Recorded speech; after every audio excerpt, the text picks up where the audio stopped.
Guess what day it is? Guess what day it is? Huh?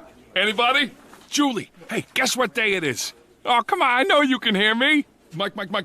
What day is it, Mike? Leslie, guess what today is? It's hump day. Woo-hoo! Wendy Bell Radio is live. Push the damn button. I have literally one responsibility leading into the show, right?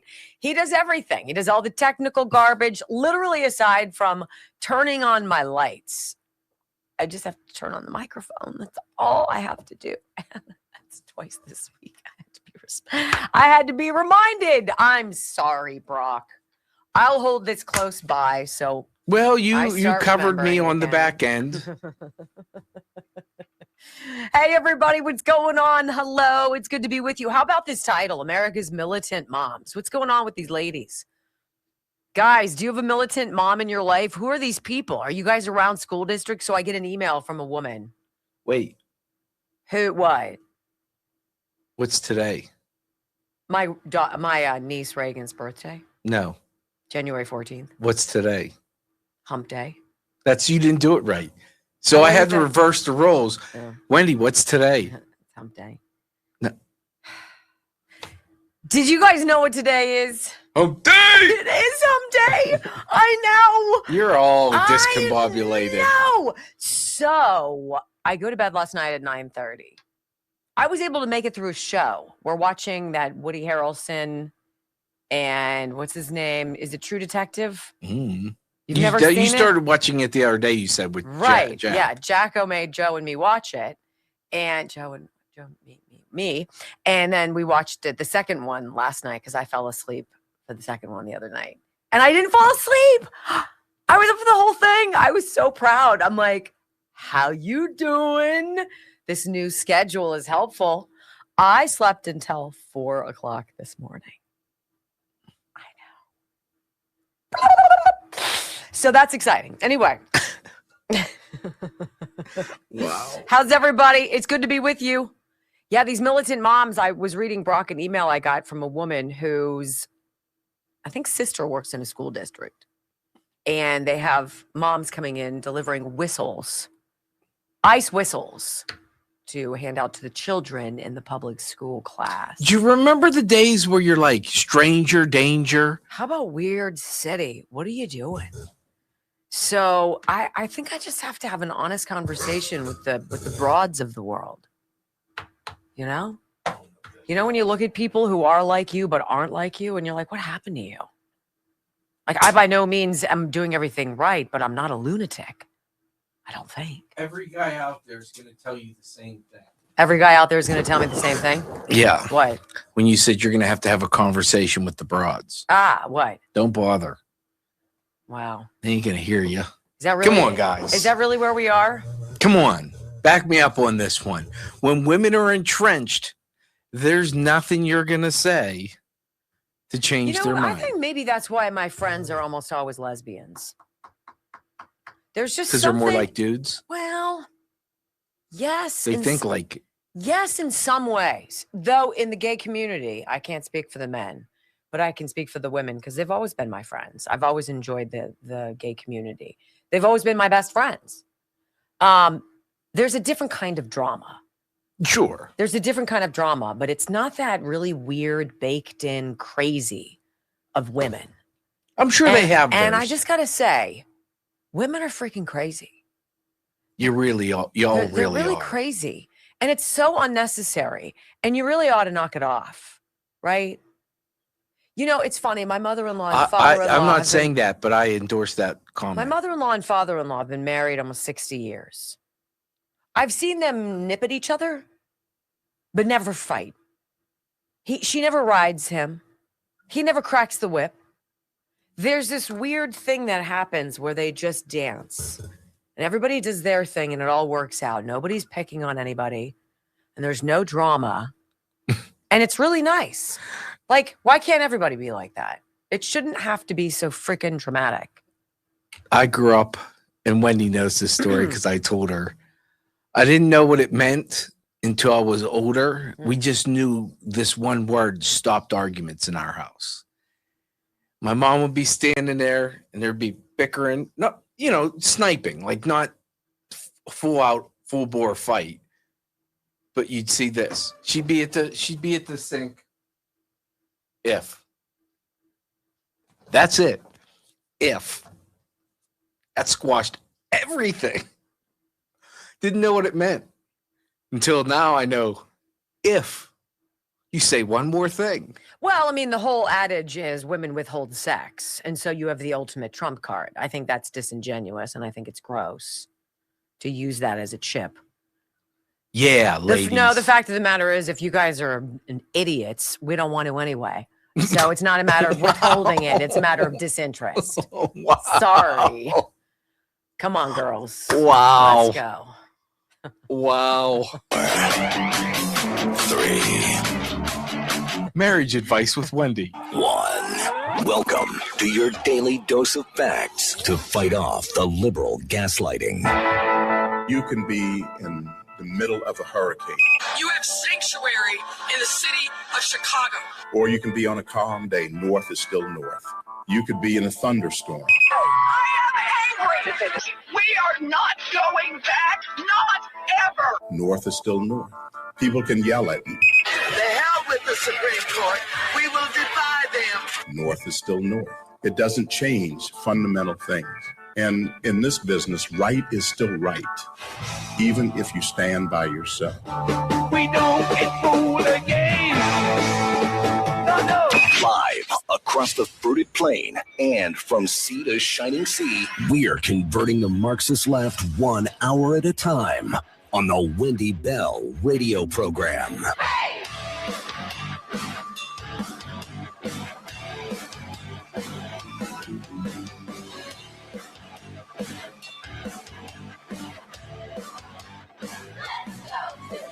Well, hello, America. Greetings to all of you across the beautiful fruited plain. Welcome home to your common sense conservative superstore. This is the Wendy Bell radio program. I'm Wendy. I'm pretty easy. I'm a 55-year-old mom of 5 sons. I love America. I support President Trump. I don't believe he's lied to us. I see all of the crazy things going on that the lunatic left is putting him through. And I see all of these namby-pamby jerk Republicans who just are grinding all of the progress to a halt. And I'm just like you are. I'm tired of it. And so every day I sit here for 3 hours and I tell you about what I think and how I see the world. And I don't think it's that complicated at all. And lo and behold, our audience is growing. We're about to hit 7 million podcast downloads. That's bananas. So if you're new, hang for a minute, get a cup of coffee, grab a beer, whatever it is. Hang with us, wendybellradio.com, live video stream all 3 hours. I'm delighted you're here. Thank you. Welcome home. I pledge allegiance to the flag of the United States of America and to the republic for which it stands, one nation, under God, indivisible, with liberty and justice for all. Amen. It's interesting. I wonder where Thomas Massey and Ro Khanna are today. Because it's so weird how they were pushing for the Epstein files. Drop it all, release the hounds. No stone shall be left unturned. And then yesterday, radio silence, crickets. From Bill and Hillary Clinton, who believe indeed, yes, that they are above the law. Their attorney saying, well, thank you very much for your cute little subpoena and your, invitation to appear before the House Oversight Committee. But we really don't think that we have anything to add to your investigation. And so therefore, we're not going to show. You're going to like it. And that's the way it goes. Thomas Massey, where are you? Right? See, you were hounding President Trump when he wasn't releasing things you thought. Then he said, do it. It's going to be harmful for a lot of people. I think it's a wild goose chase. I don't believe anybody benefits. I believe a lot of people were victimized and they deserve the dignity to heal and move on as well as they can. And if you want to beat this dead horse, it's because you think it's going to dredge up something on me. I'm telling you it's not. Because if it did, it would have been outed in 2015. I never would have run in the first place. You don't want to do it. Now that it's out and that the Clintons are credibly accused of God knows what with God knows whom, and they have a lot to tell. They don't think they want to. And you've got the people pushing it. Massey and Ro Khanna. AWOL, what about that, you fools? Who are you? What a despicable display of representation for us. Don't you agree?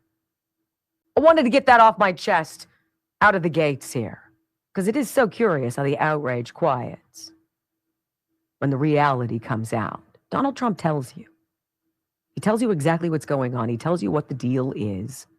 And I have not been disappointed by him being proven wrong yet. Remember that. Now, let's shift our attention to these militant moms. Is this a new women's lib? Is this the new look of the angry millennial chick, right? The women who hate men for God knows what reason. I still don't understand it. The reality is they hate themselves. There's a lot of psychological stuff going on. And I feel for them, I do. But my patience has worn out.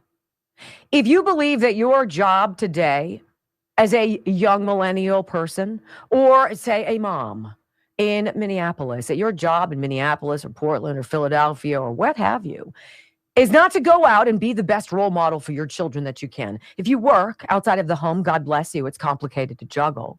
But if you work to bring home money to support your family, that you think that it's more important to go out on the streets and get in the way of federal law enforcement for the most ridiculous reason. If that is you, we got to have a conversation because you've been brainwashed. And I feel for you, but I'm tired of you. I look at you and I feel for you, but I really believe somebody needs to have an intervention with you. Do you ladies there who are angry, who are these new kamikaze Karens, these political chauvinists almost, who are taking this opportunity to prove I am a woman, hear me roar, and you've got Ketanji Brown Jackson in the Supreme Court, who's like, woman? What does that mean? If you think that this is your time to stand up and show everybody how great you are, you've chosen the wrong chapter of American history. Do know that the agents who are coming into your communities are doing so because we elected them to do so. There was a majority in November of 2024, if you missed it, that voted for what President Trump ran on. And that was the closing of the border and the removing of people who broke the law to get here, starting with the criminals who were imported from every single country under the sun. If you didn't think it was curious that all of these Latin American countries saw precipitous declines in their murder rate, in their violent crime rate, it's because they deported all of their people to the United States, and we absorbed them with Joe Biden's auto pen open border. These men primarily are running rampant in your communities. You might not see them, but these ICE agents, dear feminists of the 2026 age, do know that these men who are in your streets, dressed as federal officers because they are trying to find the criminals who want to hurt you, who want to kidnap your children, who want to rape you, who want to assault you, who want to steal from you, who want to murder you. And these ICE agents know where these people are. And they're coming into your community to remove them so that your son or daughter doesn't get snatched off of the street, or that one of these people doesn't break into your house when you're home alone, rape you, and murder you. Do you understand what I'm saying? Because if you did, you would look in the mirror and you would see an angry shell of a person you once were, probably, who's been fed a steady diet of propaganda and bullcrap, the likes of which most of us couldn't fathom, because somewhere along the way, we heard the same garbage, but we chose to investigate, or we used our common sense and knew it was garbage. But here you are, on the front lines, active, mobilized, angry, and you think you're ready. But see, here's what happens when things go sideways for you. If you spit in the face of an ICE agent and he pulls you down to the ground and you hurt yourself, and then you get handcuffed and dragged away and thrown into the back of a police vehicle and you're injured, do us a favor. Don't cry the woman card. Don't say, but I'm just a woman. Look, you can't do this to me. It's brutality. See, no, it doesn't work like that. Any more than a black person should be able to use the race card to defend themselves from actual criticism of things that they do wrong. If you want to insert yourself into this story, it's going to end poorly for you. The president has every reason to invoke the Insurrection Act. Do you know what that means for you? It means that federal officers and even the United States military, considering even the Marines, can be deployed to your communities to make sure you figure out who you are and what you're doing and what you're jeopardizing every day you get in your car with your whistle and your guidebook, thinking you're going to resist. Stop it. From a fellow woman, you embarrass the rest of us. I voted for law and I voted for order. We have rules in this country. And it's so curious that you're the ones who are so willing to break them, as long as you can resist Donald Trump. That is the springboard of today's program, my friends, but is by no means exhaustive of the content. In fact, national treasure. Stephen Miller, the Deputy White House Chief of Staff, said something very interesting about where this is going. These are not mostly peaceful protests. These are not people who simply want their voices heard. These aren't people who just want to make sure everything's okay. As bystanders, people who are recording history. These are agitators. These are militants. These are people funded by the Ford Foundation, by George Soros, by the Arabella Society, and all sorts of other dark money scumbags, because they need us fighting so that they can keep cheating and stealing and lying in perpetuity. How's that? Is that a good beginning? You want more? Duh. I'm just getting started. Well, don't go anywhere, because coming up on the Wendy Bell radio program, you're going to hear from Stephen Miller, and you're going to hear the setup for what could be the opening of that Insurrection Act. Drop it, Mr. President, next on the Wendy Bell Radio Network.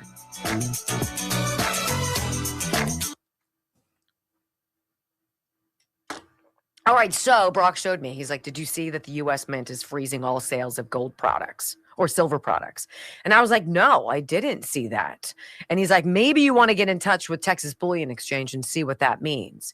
What that means is the value, or the worry about the value of a dollar is real. And people are definitely getting into the world of precious metals, of silver and gold in particular.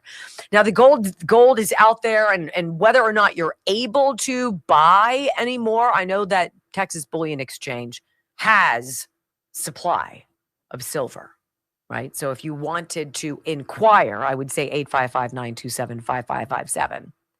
I'm just saying, precious metals now more than ever. I'm thinking, like, this was really fortuitous that would happen a couple years ago, that we would be opened in the door of precious metals that I knew nothing about. And you don't have to be an expert. You don't have to know anything just to be able to say, can you please educate me? And if you go to wendylovesgold.com, or you call that number on your screen, 855-927-5557, you're going to get somebody who's like, yeah, absolutely. How much do you want to know? And you can trust them. That matters to me. wendylovesgold.com. Brock, how are you? I'm good. You're good. All right. Well, hopefully the women who aren't listening to me someday will listen to me. Hey, 1.47. Come on. We need to get to. We need 500 people. Can you hit the Rumble button for me? okay. Please. We got 4,400. Slow start, but I've got great hope in you guys. Great hope. You didn't rumble? Are you kidding me? To the ladies out there, not you people, to the liberal ladies out there. Yeah. All you have to do is be okay with having a door opened for you. Be okay with being treated special. You want to be treated special? Nah, I got to earn it. But that's what I'm saying. You got to deserve it. That's what I'm saying. You got to have conduct becoming. But You want a man. You want a man to pay attention to you. You want a man to see you and to notice you and open a door for you or pull out a chair for you. It is a lovely dance called the dance of the sexes, and it's lovely. It's not hard, and it's been shit on by these women who now are so unappealing. Who would ever look at you? And like literally, all of a sudden, you're 42 with cats. There's nothing wrong with that, but yeah, no more than one cat. Multiple dogs, okay. Cats, I got one. Yeah, the one that you're keeping alive with cancer treatment and such. So, like, don't talk to us like you don't care about your cat, Kit Kat, who loves him and walks by him, and his tail goes underneath his nose, and he doesn't even bat an eye.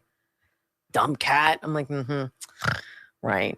All right, 1.6. Come on, 400 people. Hit the rumble button.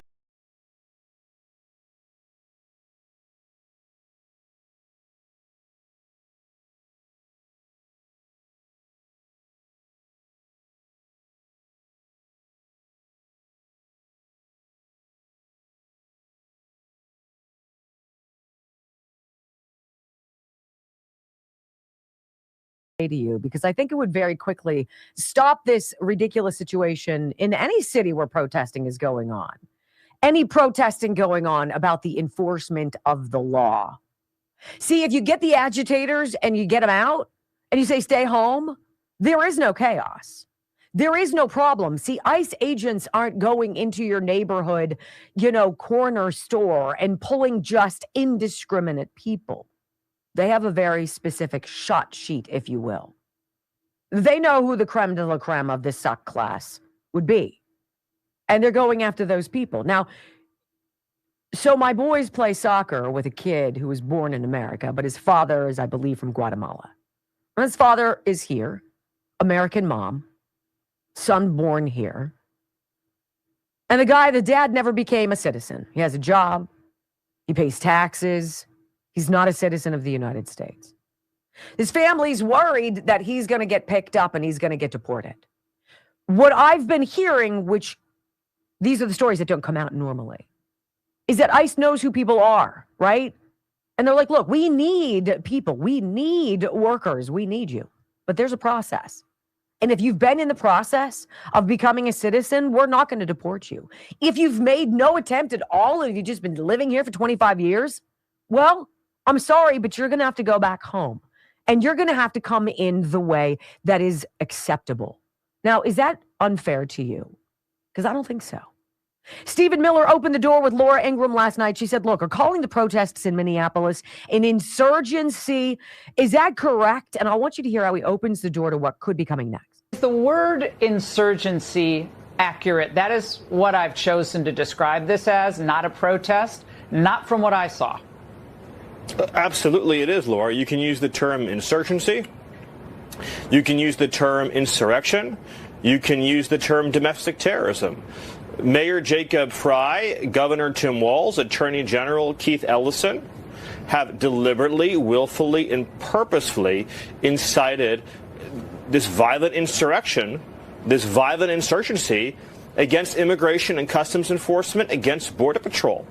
When you have mayors and state leaders saying that they're going to order the federal government, order federal law enforcement out of their city in order to maintain enclaves of criminal illegal aliens and criminal refugees who are looting and pillaging the state and the American people, when you have them effectively banning the city police and the state police from rendering life-saving aid to ICE officers, from rendering necessary protection and support to the federal government when it is under siege and carrying out these operations, that is a direct assault and attack on the federal government.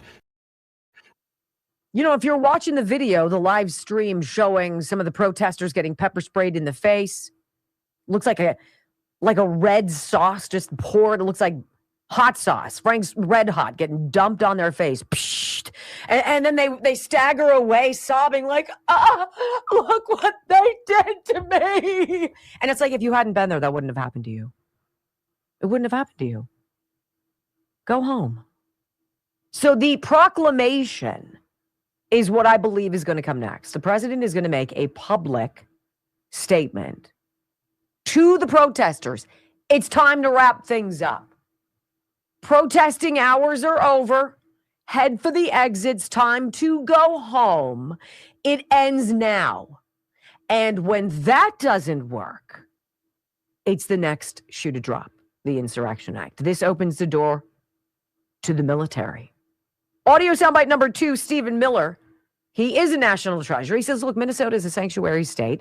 They've adopted a criminal policy of shielding and protecting Somalian criminals, robbing us blind. Have you had enough yet? Why is ICE there? In addition to its obligation in every city, in every state, in every territory to uphold our nation's immigration laws, in addition to and beyond that, Minneapolis is a sanctuary city. It is a sanctuary state in Minnesota that has adopted a criminal policy of shielding and harboring illegal aliens and terrorists. And furthermore, we have uncovered a massive scandal run by Somali refugees to steal tens of billions of dollars from the federal treasury.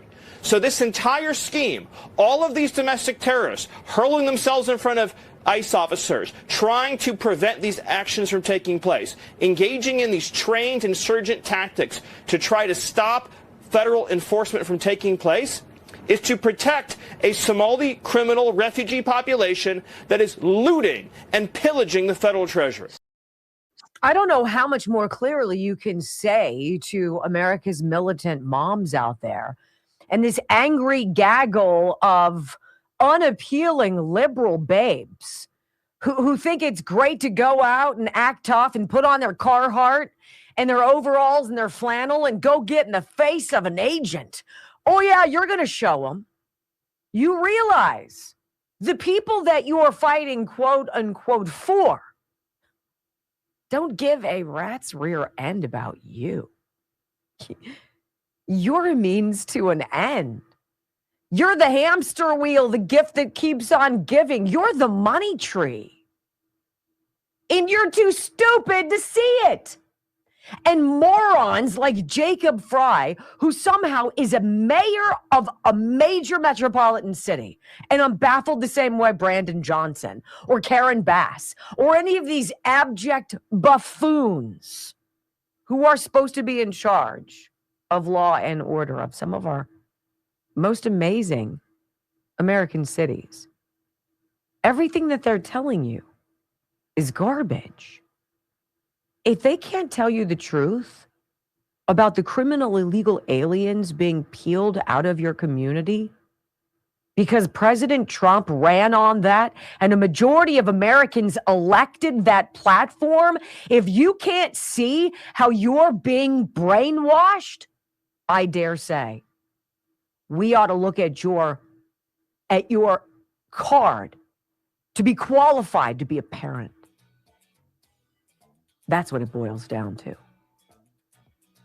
When we come back on the Wendy Bell radio program, let's pivot a little bit. Let's talk about the Clintons, right? Let's talk about all sorts of stuff. What are the Clintons trying to hide? If they think that they could say, we really don't have anything to add to your investigation, so we're just not going to show. Got it? I don't think so. It's got to end somewhere. Next on the Wendy Bell Radio Network. I love that my watch is barking at me. Time to take a break and move. Okay, well, how about you worry about you? Wow. All right, let's talk about it. I want to tell you guys, I'm drinking it 2 times a day now. I've done it. Brock caught me in the morning today making it. Made my first batch, and I'll probably make another one before we go. MCT Wellness, this is the drink from Dr. Gundry. This is that slow, steady weight loss dietary supplement. I will tell you what it does. First of all, it's delicious. And if you're going to add a scoop of anything to some of your cool, fresh, wonderful water, and you're going to throw some ice cubes in there, you want it to be this. So what it does is it helps you lose weight slowly, methodically, surgically, predictably over time, and it squashes your appetite. So you're not sitting there craving stuff. You drink it, you're not hungry, you're not thinking about it, you move on, you go past it. And then when it is time for you to eat, you're like, okay, I can eat. And it's amazing. It's like your need to goes like that. It's wonderful. Dr. Gundry, 70 pounds he lost. He says he's seen thousands of people do it. thehealthyfat.com/Wendy. thehealthyfat.com/Wendy. Give it a shot. I've been on it for, I don't know, 6 months, 8 months. Can I just say that tropical? Yes. The flavor of the bone strength from Healthy Cell. It's fantastic. It's delicious. It's like a smoothie. When do you have supplements that you know you need to take? For instance, Brock just said to me, he's like, do any of these Healthy Cell supplements, these are the microgel packets I talk about all the time, does anything have magnesium? And he saw it on the new bone strength one. And he's like, oh, but that's yours. I'm like, no, you can take it. So apparently for his sciatica and some of the problems he's been having, doctor said magnesium is good for you.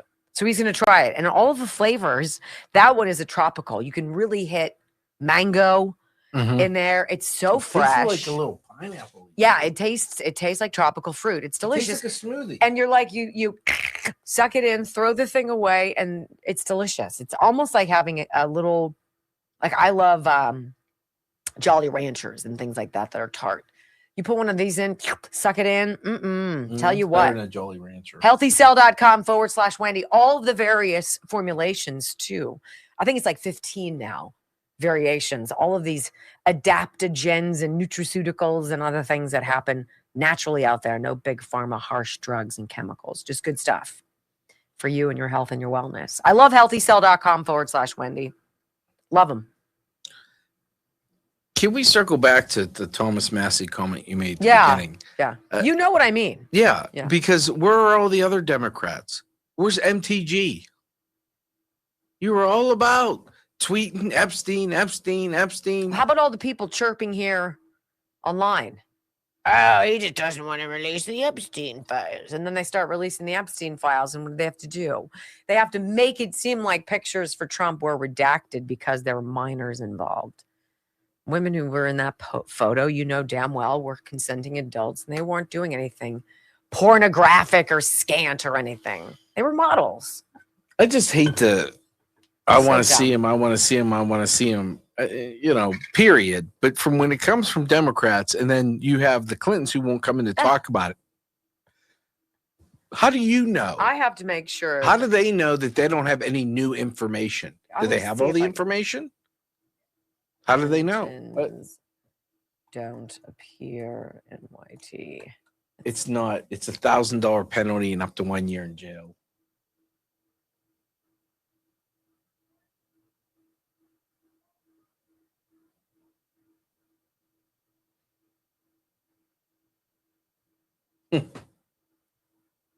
Someone posted a picture of Trump dressed in Steeler gear like the head coach. I'd take it. Rush loved the Steelers. Well, he was from PA. Or I don't know if he was from PA. He was Cape Girardeau. But he was, one of his first stations was a Pennsylvania station, KQV. It's no longer on the air, but. Was that like 1040? I think so. No. They were all news, and then they weren't all news.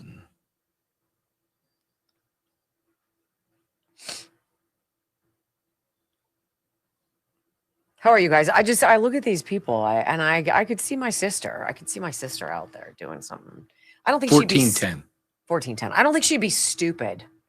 I had the right numbers, just in the wrong order.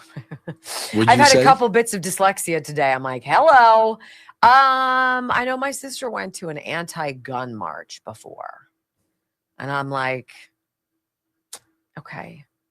And the obvious question right there is, why? If someone's breaking into your house or you're somewhere, are you happy there's someone that has a gun? Yeah, or do you have your frying pan out? Like, what are you doing? Your rolling pin? I'll get you. I'll get you. I got a butter knife.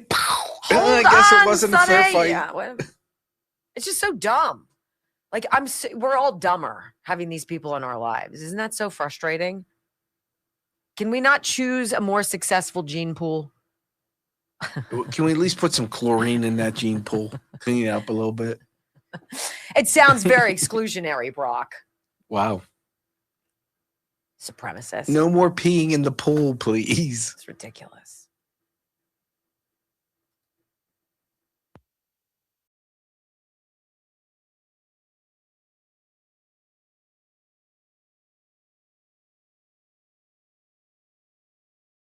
Ways to share time with you, wendybellradio.com if you'd like to follow along the live video stream. Isn't it interesting how many Democrats are filing lawsuits against this administration? It's so ridiculous. Literally, what would it take for you to sue somebody? What would it take? It would have to be something very egregious, right? Or you'd have to be hiding something. And you'd want to create some legal snarling to prevent the wheels of justice from moving forward. Innocent people don't try to gum up the works. Innocent people almost are pissed that you want to question them. They're like, oh, you want to talk to me? You want to see my records? Okay. How much time do you have? Let's go. Are you buying dinner or what? I like red wine, right? People who are innocent will participate. They will share. They will give you their data. People who obviously are not will do whatever they can to hide. I want you to hear the older millennial, one of my favorite accounts on X. And he talks about the litigious nature of basically the left right now. There's a bumper crop of lawsuits preventing the Trump administration from getting to the bottom of what you and I know needs to happen. And that's the plug that drains the swamp. So currently there are 4 Democrat-run states that are suing the Trump administration to stop investigating Somali fraud. There are 19 Democrat-run states that are currently suing the Trump administration because he won't allow them to do sex changes on children. 22 Democrat states are suing the Trump administration to hide their voter rolls. And finally, 21 Democrat-run states are suing the Trump administration to give SNAP benefits to illegals. Let me remind you that you're paying for every one of these lawsuits. If you live in one of these Democrat-run states, your tax dollars are paying for these lawsuits. You are paying so the Democrats in office can sue the Trump administration for what? To stop investigating Somali fraud? To allow children to have sex change operations? To hide your voter data? And to give SNAP benefits to people who aren't even supposed to be here. That's what the Democrats are doing. That is what they support. Somalis, sex changes for kids, hiding voter data, and SNAP for illegals. Yeah, I mean, I'm sure you're happy. That's, it's money well spent, right? It is so ridiculous. It's as ridiculous as the examples of moms fighting against the very law enforcement, trying to protect their children from being hurt by illegal alien criminals who came into this country under Joe Biden. And these moms are trying to get in the way of that. Does it take their child literally being abducted and murdered for the light bulb to go off? I don't know. Great article from J.D. Rucker today, friend of ours. He's got the Liberty Daily, such a great site. Comer begins contempt of Congress proceedings on the Clintons. Imagine being, in your mind, so untouchable that you can defy requests of Congress. On Tuesday morning on Capitol Hill, Mr. Comer said he was disappointed in Clinton's decision to refuse a lawful subpoena and said he would move next week in committee to hold the former president in contempt. Comer also noted that there have been bipartisan support, there has been, bipartisan support to subpoena the Clintons. Over the summer, the Democrats on the oversight panel teamed with a few breakaway Republicans to force through a subpoena of the Justice Department. The GOP lawmakers amended the measure. This is how we got all of the Epstein files to come out. We want to know why the Clintons so many times were spending time with Jeffrey Epstein, where they went, who they spent time with. What did they do? Oh, we don't think that what we have to say, there's nothing we have to say. It's going to add to your investigation, right? So every person, they said, has to decide when they have seen or had enough and are ready to fight for this country, Bill and Hill said in their defiance, its principles and its people, no matter the consequences. What are you hiding? Former President Clinton, former Secretary of State Hill are supposed to sit down for this closed-door deposition this week. Not going to happen. Depositions have already been pushed back twice. In August, House Committee on Oversight, blah, blah, blah, subpoenaed Department of Justice records. We already read this. Yada, yada, yada. The former president and former secretary of state have delayed, obstructed, and largely ignored the committee staff's efforts to schedule their testimony. If the Clintons fail to appear for the depositions this week, next week, or schedule a date for early January, the Oversight Committee will begin contempt. Now, I ask you, what's that going to do? How many people have already lied under oath with no penalty whatsoever, not even a batting of the eye? Hunter Biden. Right? We know he has. Merrick Garland, we know he has. Tony Fauci, demonstrably, how many times is he? Right? How about Mayorkas? How many of these people have lied under oath? There's no process to hold anybody accountable. Holding the Clintons in contempt of whatever is not going to do anything. What is the answer? You're told there are not two tiers of justice. Well, apparently there are. So what is Trump doing in the meantime? He's doing to sanctuary cities what he did to Cuba and Iran. He's cutting off their lifeline. He's cutting off their money.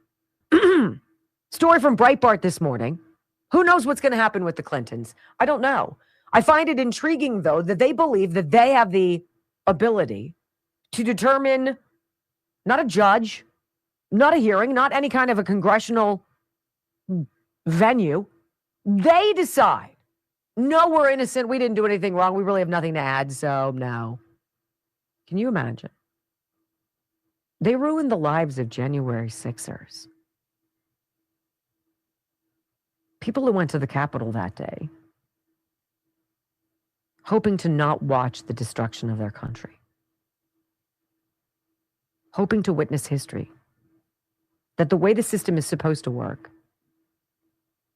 that you can ask to be heard, and that your representatives will hear you and will consider you and the evidence you put before them if you believe an election is fraudulent and should not be certified. Instead, they were beaten. They were trapped. They were set up. They were arrested. They were prosecuted. And they were imprisoned. I don't want to hear about no two tiers of justice. Trump is going to starve welfare funds. He's going to starve all of the federal money to these sanctuary cities. This could impact you because it's not just cities, of which I believe there are 30. There are also counties. There are gradations of sanctuary, which is code for we're going to give you cover to be a deviant, to siphon off of the system, to be a criminal, to be protected. Because we need you so that we can continue to stay in power. And if we work in concert with one another as the sanctuary governing body and as the ne'er-do-well, we can both survive. Well, good luck when the money runs out. Feds will halt any payments to sanctuary cities starting February 1st. That's the way it goes. Speaking at the Democrat or the Detroit Economic Club on Tuesday, President Trump announced that his administration will be cutting off federal money to sanctuary jurisdictions for their attempts to impede ICE from enforcing federal immigration law. Starting February 1st, he said, we are not making any payments to sanctuary cities or states having sanctuary cities because they do everything possible to protect criminals at the expense of American citizens. And it breeds fraud and crime and all of the other problems that come. So we're not making any payment to anybody that supports sanctuary. Now, it's unclear which funds and grants would be cut off, but we do have a list here if we just want to be on the same page. This is a list of cities and states that will feel ostensibly some of the squeeze. Coming to a town near you, perhaps even yours. Here we go. Sanctuary states: California, Colorado, Connecticut, Delaware, District of Columbia, Illinois, Minnesota, Nevada, New York, Oregon, Rhode Island, Vermont, and Washington. How about cities? These are sanctuary cities that will lose money. Albuquerque, Berkeley, California, Boston, Chicago, Denver, East Lansing, Michigan, Hoboken, New Jersey, Jersey City, Los Angeles, New Orleans, New York City, Newark, Paterson, New Jersey, Philadelphia, Portland, Rochester, New York, Seattle, and San Francisco City. These are the communities in which people take sanctuary. And by the way, there are counties as well. And the county I live in, lo and behold, happens to be one of these. How about your sanctuary counties? I'm looking in my state, my Commonwealth, Pennsylvania. Yes, it is amazing how it's always those little blue enclaves that suffocate the rest of the state and make it not red but blue. Thank God Pennsylvania has pulled its way out of that. Allegheny County, Bucks County, Chester, Delaware, Lancaster, Lehigh, Montgomery, Northampton, Philadelphia, Washington, and New York. That is 11 of 67 Pennsylvania counties that have decided to give sanctuary to people who break our law and endanger our people. And our leaders, our mayors, our county executives have the audacity to put those people above and beyond you, your family, your children, your safety, your prosperity. And Trump is saying, suck it. Do you think these military moms, these militant kamikaze Karen moms, realize the stupid games that they are playing? Because these are women who've never been punched in the face. These are women who've never been tackled to the ground. These are women who've never suffered the full force of stepping into an arena in which they have no business belonging at all. And they've never suffered the consequences. There are no rules on the street.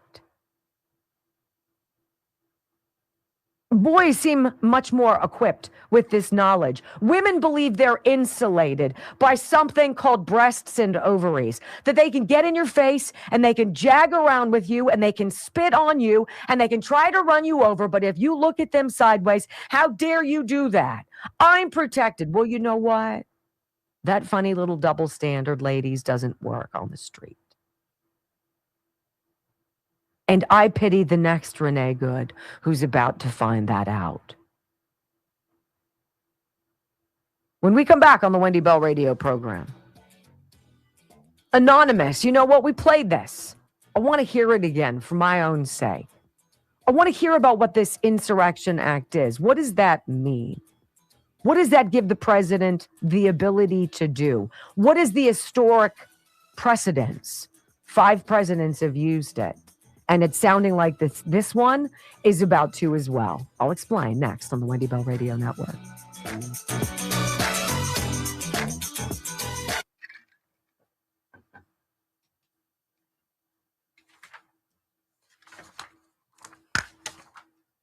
We had a long conversation this morning about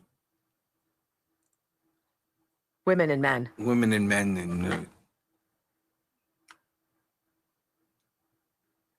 you know, don't push the needle of FA and then be aghast at the FO, right?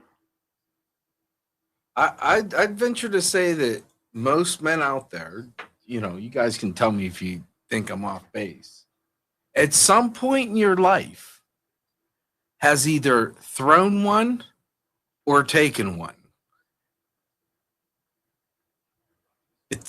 You find out real fast, there's always a bigger, badder dude right around the corner. And he's not necessarily bigger. He's just had enough. He's given too many F's and he's got no more. It was like the boy who chirped Michael in a social environment after having a few road sodas. Yeah. And chirped him about me after Michael had taken some chirping about me from a few others. And he just... The guy that scares you is the guy that says nothing. That's the guy that should scare you. The calm one whose hands don't shake. Yeah. That's the hit that comes out of nowhere. It's calm, calm, calm, bang. Yeah. That's it. Yeah. He ended up falling backwards down a hillside, I believe. I don't think he said anything else to Michael after that. He didn't have to. No, he said something. He said it. And here's the thing. Here's the great thing about men, right? If you see it, you heard it, right? If someone gets knocked out, okay, you heard it too. Let me tell you about the Disc Institute of Pittsburgh. I hope Brock doesn't have to go, but I'm heartwarmed that it's so local. Dr. Rafferty and what he does to people, for people who need possibly surgery because of sciatica, discs that have fallen apart, deteriorated. I could never say that word. They're crumbling. And Dr. Rafferty takes a look. He looks at an MRI and he can tell you if you're a candidate for this intra-disc neutrosis. And I would imagine it's about stretching your body so that you give some leeway and some space for the discs and give them the opportunity to regenerate, rebuild. So you have that sponge back in between your vertebrae and you're not crunching bone on bone, tweaking these nerves, which by the way, are like hair follicles. They're so tiny, right? This is what Dr. Rafferty does, and he gets you pain-free. No surgery, no blood, no needles, no cutting, no nothing like that. Just therapy. 412-906-9600. He has had success with 15, 20,000 people. 98% successful. Like if you could go somewhere and be like, look, I can 98% guarantee you this food is going to be fantastic. You'd be like, yes, right? I'm going to 98% tell you that you're going to have a great response with this because that's what people have been having. PittsburghDiscInstitute.com. Intra-disc neutrosis. I remember, it makes me laugh now, when a former coworker of ours wanted to fight, kept chirping me, followed me into the bathroom and at a holiday party. No, this is regular work. This is at work at the radio station. Yeah. Wanted to chirp him from working with me. Yes. As though that is like Brock had any role in that whatsoever. Yeah. And you don't do that when a man's going to the bathroom, Yeah. right? Like you just don't. And we walked out and I finally just said, we can go outside if you'd like. Real calm. We can go outside and take care of this if you'd like. Now, I might have got my ass beat. But he didn't want to go outside. Like someone quoted Mike Tyson, everybody has a plan until they get punched in the face.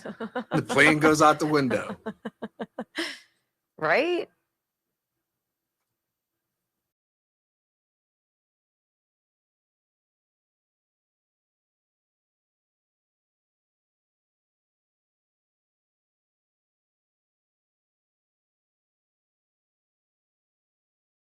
Trump was running for re-election back in 2020, how the left, one of their narratives was that he was going to be unwilling to leave the White House. That if Joe Biden won, you were going to have Trump hanging on. He was going to hang on. He's not going to let go. I will not leave. And it's like, no, that's not all what happened. Not at all what happened. He left in an orderly fashion. He followed the rules. He was working with the National Archives. He packed up a bunch of his stuff. He's like, we're transitioning. I'll go through my stuff. Absolutely. We'll make sure anything that I took that I shouldn't have, we get back to you. And they raided Mar-a-Lago. And then what did they do?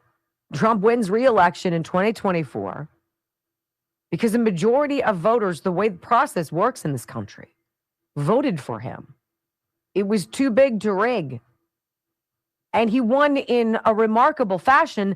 And what you're actually seeing is the libs from 2020 who tried to tell you Trump would never leave, right? He wouldn't have another election. He'll never leave power. He's a tyrant. He's a dictator. And we're like, something's seriously the matter with you. And I think you probably need an intervention. I hope you have a friend. Well, now it's that party, the Democrats, who are refusing to let the will of the people who voted for what we are supposed to be getting to get what we voted for. That was a weird line, but you followed it, which is why you're so amazing, right? Okay, so there is the Insurrection Act. What is it? How does it work? So our favorite guy, Anonymous on X, breaks these things down and gives you context about things that were used and why it was used in the past. The basic gist of it is this. It is a tool of the president to maintain control, to restore law and order when a local government is refusing to do that. And it gives the president the ability to say, I don't think so. We can send in the military. We can send in the Marines. And all of you moms out there, the militant moms who are out there protesting, can go against the military. Listen. Let's set the record straight. The Insurrection Act isn't a loophole. It's the law. It's the safeguard our founders built to preserve the Union when states refuse to protect the rights of their citizens or enforce federal law. Under normal conditions, the military doesn't act as police. That's what the Posse Comitatus Act prevents. But when governors or mayors abandon their duty, when violence, defiance, or political theater make enforcement impossible, the Insurrection Act allows the president to act, not to conquer the states, but to restore order, protect citizens, and reestablish the rule of law. Here's how it works. There are 3 legal pathways for invoking it. 1, when a state requests help during rebellion or unrest. 2, when federal law can't be enforced by normal means because of obstruction or rebellion. And 3, when state leaders refuse to protect constitutional rights or defy federal authority altogether. Before troops move, the president must first issue a public proclamation ordering agitators to disperse, a final warning before action. It's not martial law. Civilian government continues. Military's role is supportive, not supreme. And the president's power is still bound by the Constitution, judicial review, and public accountability. The act has been used by Presidents Jefferson, Eisenhower, Kennedy, Johnson, and Bush Sr., always to uphold the law when local leaders failed to. Today, as some governors and mayors threaten federal officers, ignore immigration law, and even promise to prosecute ICE agents, the stage is set for another showdown. If that moment comes, the Insurrection Act is the legal mechanism that defines where state defiance ends and federal authority begins. My friends, we are all anonymous, and remember, law without enforcement is chaos, and the Insurrection Act exists to prevent exactly that. I think that is a very appropriate explanation. It's not hype. It's about law and order. And if you're not going to obey the law and you're going to cause disorder that hurts people and possibly kills them, we're going to move in and settle it. Now, this just came out from CBS, CBSnews.com. ICE agent who shot Renee Good suffered internal bleeding, officials say. The Immigration and Customs Enforcement agent who fatally shot Renee Good last week in Minneapolis, Jonathan Ross, suffered internal bleeding to the torso following the incident, according to 2 U.S. officials briefed on his medical condition. It was unclear how extensive the bleeding was. The Department of Homeland Security confirmed Ross's injury, but has not yet responded to CBS News requests for more information. The story will be updated as we learn more. Now, knowing nothing else other than that, I will say to you, the logical answer from the left will be not that Renee Good hit him, but the two he was dragged by illegals. He was in March, or I think it was in May. He was dragged a football field as he was trying to pull over somebody and suffered an injury that involved dozens of stitches. Dollars to donuts. The left will come out and say that was a prior injury, right? That she did not hit him. He had been hurt before. Well, then that underscores the danger that would require the Insurrection Act. Hour 2 of the Wendy Bell radio program is coming up. Women are picking a fight they simply can't finish. A very sober, exquisite explainer of women stepping into a pile of poo next on the Wendy Bell Radio Network. They'll say, oh, no, it wasn't from her. It was from this other thing. Well, you know what? Why are you getting dragged as an ICE agent? Why are you getting hit by cars if you're an ICE agent? Why are you getting pinned by lunatics? You guys saw the video of the guy with the siren who was following around the guy with the American flag.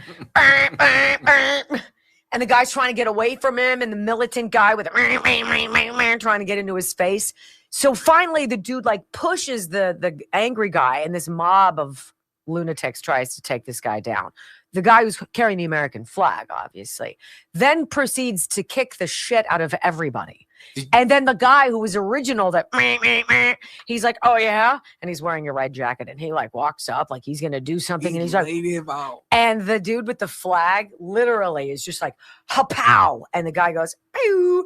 It's like Bugs Bunny. It's a Bugs Bunny. It's the coyote running into the anvil, bang, and then going. Quick. It's exactly what the dude does. He just went. His whole body when he hit him. Just and you hit someone right, lights out. It's just his whole body just went limp. I've never seen anything. I'm like sorry, that. I laughed out loud when I saw it. I did too. I was and like, I love that Carl Higbee was the one who pushed it. Yeah, I got to go to the bathroom. I'll be right back. And I need more water. Take it with you.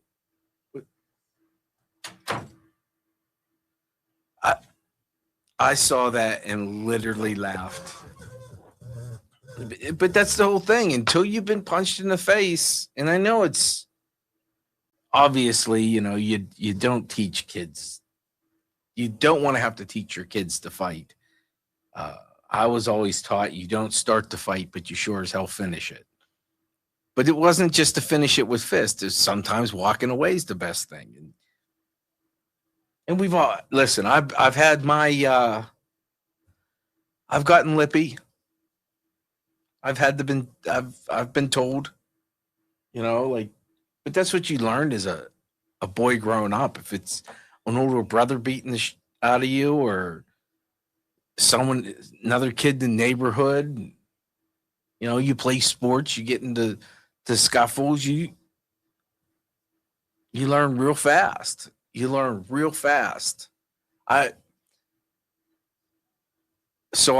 know I still play baseball. And we had one guy that was chirping at the team on our team. And in between inning breaks, I catch. So I'm squatting a lot. It takes a lot for me to get off the bench if need be, other than to go bat. This guy's chirping, bench is clear. I sat on the bench. One of the guys comes back and says, "You didn't get out there." I'm like, because he's being an idiot. I'm not throwing down for that. He needed it. Now it didn't happen, obviously. You got a bunch of 38 and over guys pretending like they're 20-year-olds.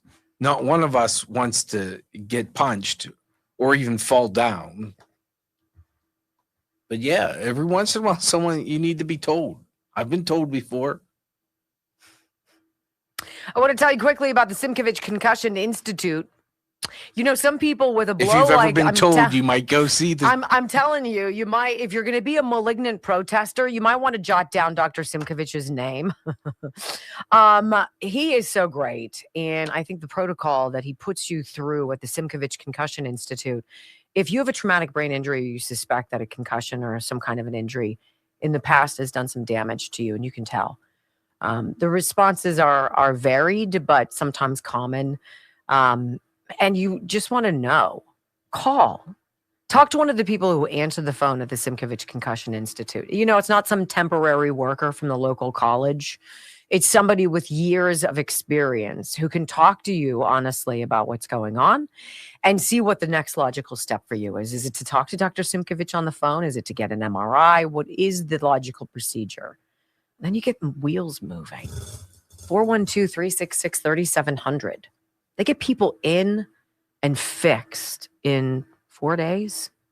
Like, that's crazy without cutting into your skin. It's amazing. 412-366-3700, Simkovich Concussion Institute.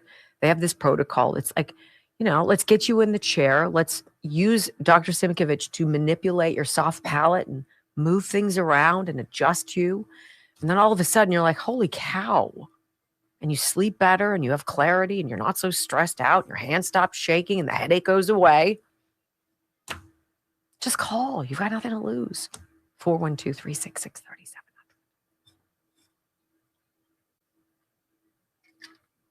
Did you already say how many flags were sold yesterday? No, you guys bought disinfect a quarter of his flags. So I showed the kids, I showed Joe last night, the 250 anniversary American flag. It is really cool. And our friend is selling them at disinfectwithsniper.com. They're just beautiful. I gotta figure out. So whether you want one or not, I think they're $60. They're not embroidered, so you don't have to worry about them getting beaten to tar outside. They're beautiful. Beautiful. I was the thing that I like about Sniper, and I used it this morning to clean the powder room in the first floor of my house. What I do is I spray everything down with it and then I wipe it up, right? Wipe it up, clean it off. The smell of a room that's been snipered with the greatest hospital grade antibacterial, antimicrobial, antifungal, it smells clean. Doesn't smell chemically. You don't walk in and go, eh. It smells clean. I like that. I don't want perfume. Don't cover it up. Just clean. And you can smell when it's clean. Disinfectwithsniper.com. It's the best product ever. I don't know why you haven't bought it yet. Duh. I don't know Free what he's shipping. gonna. I don't know what he's gonna do because he only bought 200. You know what? I want 20%. I'm just gonna say I think I should get 20% of everything. 20% of what? I don't know. Stuff. Wow, stuff. Yeah, stuff. I'm a real 5 stuff. 4 3 2 1. Wendy Bell, America's anchor mom, fighting for America 1 hour at a time. Welcome to the family. She once hosted a 3-hour show in just 15 minutes. She once intimidated the Electoral College to audit itself.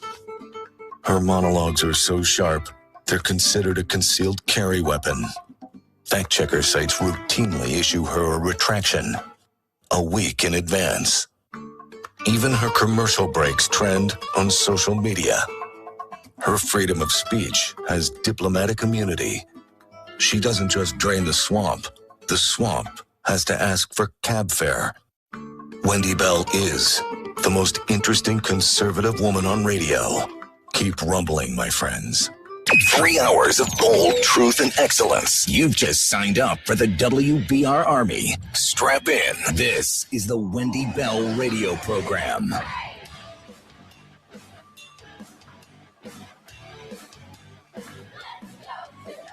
Welcome back. Hour number 2 of the Wendy Bell radio program is live. Wendy Bell radio is where you search podcasts. Put our name in there and download our show onto your phone. We're getting close to 7 million people who've done that, and I'd be so grateful if you'd help us get there. Okay, so let's talk about these women. Comedian Adam Carolla. It was on with Piers Morgan. I don't really know his story that much, Brock. You have a peripheral. You had said he worked with Jimmy Kimmel on some show. He worked with Jimmy Kimmel back in the day called The Man Show that was on Comedy Central. Okay, so is he liberal? We would presume. I don't know if...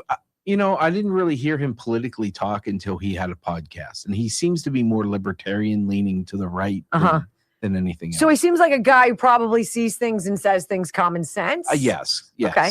I like that. I'm all about that. Let's hear some of these voices. Well, he's talking specifically about women. I was born in 1970. And I remember all of my life as a little girl, it was just known that my sister and I were going to go to college. It was just known that we were going to go do things and that we weren't going to be coming back home to California. That we were going to go live our lives, and the destiny that we chose was ours and pretty much ours alone. I don't remember my parents being like, hey, if you need any cash, let me know, right? I didn't get that. I graduated debt-free, the greatest gift of my life. They paid for my education and set me free, and I was basically told, you get out of life what you're willing to put into it. Whether it's small tasks, whether it's babysitting, whether it's whatever it is that you're doing, your work ethic is on you. But do know that people are watching, always watching. And if you're the one who cuts corners, who doesn't see the potential in putting in extra time, who isn't thinking outside of the box or possibly 4 steps ahead of other people, who isn't trying to stand out simply by working hard because so few people do, that's on you. right? And so I've never been a big blamer of anything that's happened to me, right? You are in charge of your destiny. And it doesn't matter where you're born. It doesn't matter how much the deck is stacked against you. You are limited solely by how limited you allow yourself to feel. Anybody on the street that I see in my neighborhood, and it's a lot of the usual suspects, out panhandling, they've got to make at least a good amount of money or they wouldn't do it. Because it would take almost nothing for one of these people to say, you know what? My name is Ernie. I'm a 40-year-old Iraq War veteran. I want a job. I want to work. Can I work for you? If you saw a guy holding that sign out, you know, like white on rice, people would be like, I'm going to find him a job. I'm going to find him temporary housing. We're going to take him shopping. We're going to get him over to Supercuts. He's going to get a haircut.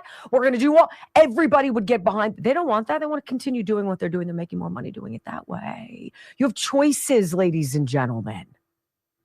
These women out there protesting have choices. Comedian Adam Carolla draws a beautiful and very honest distinction between the sexes.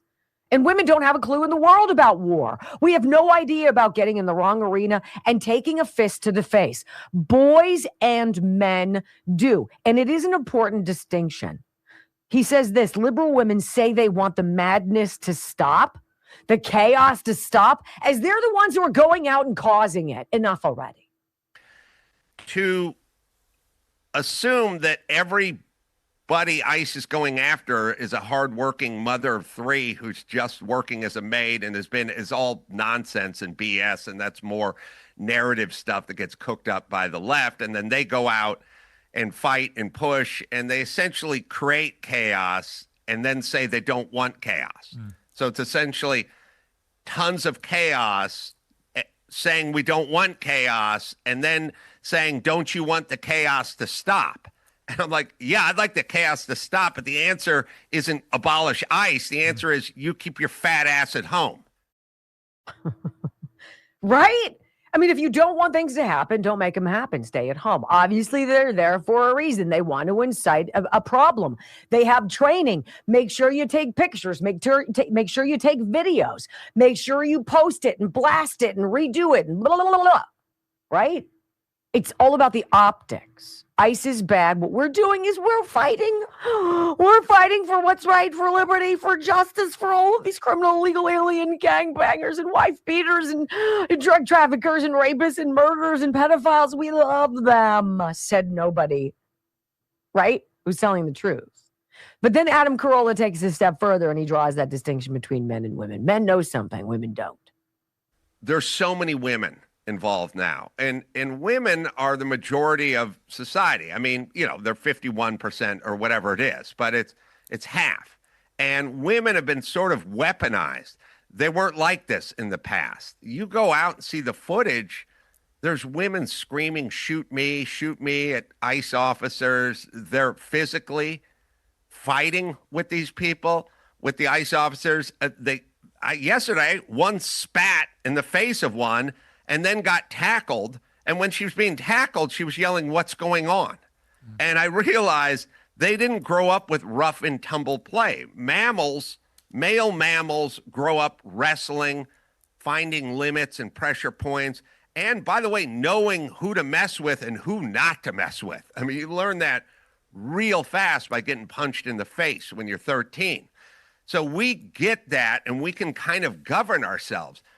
Women don't grow up with rough and tumble play. So they're having trouble with guidelines and limits and assessing danger. And you see it every day. First off, all they talk about is getting out and fighting. And you have to, I see fat middle-aged school teachers saying, ICE, if you come to my classroom, you got to go through me first. Well, you're 48. You're morbidly obese, and you're not armed, and you have no training. So they'll just knock you over. There's all these proclamations, these narcissistic proclamations, meets a blind spot, like literally pushing vans. Standing in front of 5,000 8-pound V8 vans and leaning on the hood and trying to push it back like you have some kind of superhero strength or something. It's tons of women and tons of women who don't seem to understand what the limits are and who they're dealing with. And I think it's because they didn't grow up testing it. I agree 100%. And then the typical card, right? Once the situation turns on them, then they're the victims. There was another woman in Minneapolis who just got pulled over. I was just reading about it before we went on the air. She got in the way, much the way Renee Good did with her car. Honk, honk, goading ICE agents and what have you. And then when literally they had to drag her out of the car to get the hell out of the way, she played the "I'm disabled" card. I'm disabled. I'm on the way to my appointment. I'm autistic. Well, if you're going to one of the Somalian clinics, I have bad news for you. You probably aren't going to make it there, all right? Because it doesn't exist. But I'm a victim. I'm just a poor woman. You wouldn't hit a woman, would you? Well, how fast would I? That's not very friendly. Let's call a spade a spade. Brock found this guy, might be a new fan favorite. You love Uncle Cliff. You're a big fan of Cliff. You don't like how he swears. He swears a lot, but I love Uncle Cliff is spot on everything he says. Right. So Uncle Cliff has a little bit of a lesson here. He's on X, and if you literally Uncle Cliff, he knows where it's at. He's like, weren't these the people who were protesting ICE, the same ones crying that their SNAP benefits have been taken for them? Like, why don't they get a job? What are you doing? Listen. I mean, I don't mean to pry or nothing, but we are now watching a group of people who 60 days ago, 2 months, they were complaining about, whoa, we might not be able to feed our families for Thanksgiving. Oh, SNAP benefits are being taken away. We may not be able to do this. We can't do that. I ain't got no food. I'll start robbing motherfuckers in Walmart. Them same motherfuckers couldn't get up and go get a job to feed their family, have time to protest. How do you have time? You can go march for 6 to 8 hours for you didn't even know about a situation you had nothing to do with, but you couldn't get up and go to work and feed your family. Y'all special kind of stupid. Your feelings. That's facts. A special kind of stupid. So my husband's coming home from work yesterday. It was his quote unquote half day. He's coming home at 5, right? And he's like, well, I guess the shift at the corner of Shady and Fifth, the corner of this corner. Apparently, the shift workers there who are protesting ICE, I guess they're off the clock starting at 5. And I was like, really? He's like, yeah, I was driving by at about 10 till. And I saw them out there, old, hippie, old, gen boomer people out there. He's like, so I drove around the corner. And by the time I came back, it was 5 o'clock and they had dispersed. Like, gone. Don't tell me this isn't all coordinated. Of course it is. There's nothing organic going on.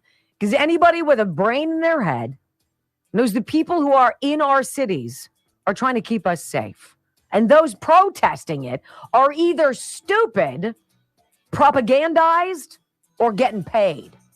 When we come back on the Wendy Bell radio program, let's talk about investigating the wife. The DOJ is looking into Becca Good. This is Renee Good's wife. And all these prosecutors, we are told, resign. They're outraged. Oh, my God, I cannot believe you would investigate her. Is that really what happened? Well, we'll find out next on the Wendy Bell radio program.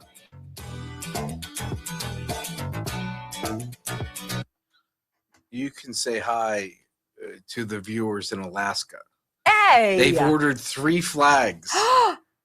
Wait, the same people? No. Oh. 3 different orders. Wow. So people are still ordering the flags. Yes. I can tell you how many if you'd like to know. Yeah, Otmar, Shady at 5th. Yes, it's exactly where it is. It's exactly where it is. It's so dumb.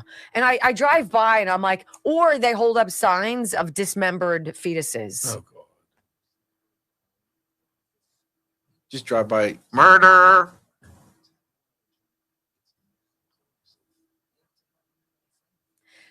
It's just bizarre. I don't know, ladies and gentlemen. Like Uncle Cliff said, special kind of stupid. I love Uncle Cliff. I do too. All right, let's talk about Bloodflow 7, bloodflow7.com. Actually, what I want to do is I want to tell you about the male version of it called Alpha Gold Male. Brock's on it.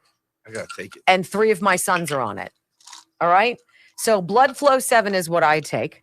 And I just got a phenomenal email from a woman who's like, look, I work out, I do stuff, I exercise, I've been dragging, I'm 59. It's like I hit this wall and I feel like I just can't get my zhuzh back. And then I started taking Blood Flow 7 and now I'm doing an extra set. Now I'm pushing the weight. Now I'm doing better than before. I feel better and stronger and more focused and more clear than before. And I'm alert all day long. That's crazy. And for no other reason, if you want the best sleep you've had, bloodflow7.com/Wendy. It also comes with the Alpha Gold Male, which is the boy version. Alpha Gold Male is Juvenon's formula designed to help men stay strong, capable, and confident at any age.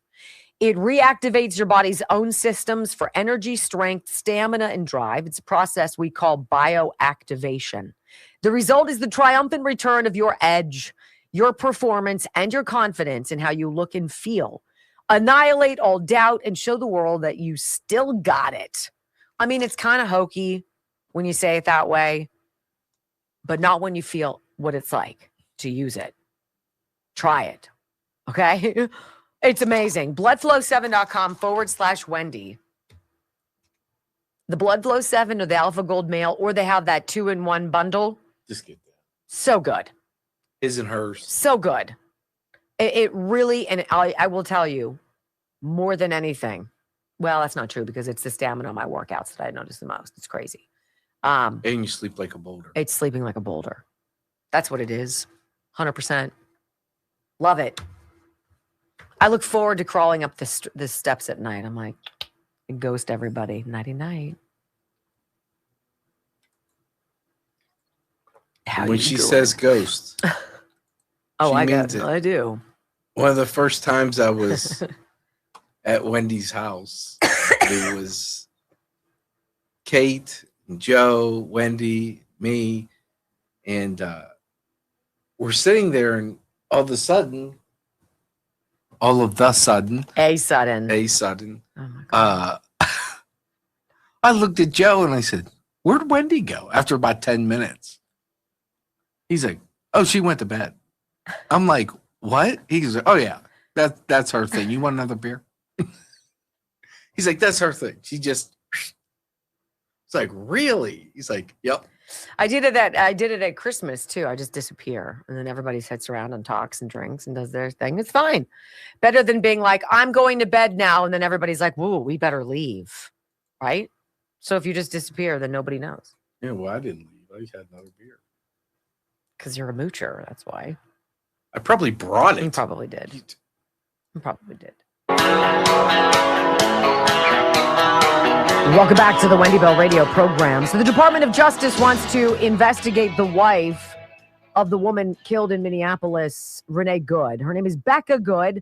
And this is the one who you see in the video, if you've been paying attention. She's egging on her wife and like, "Drive, baby, drive.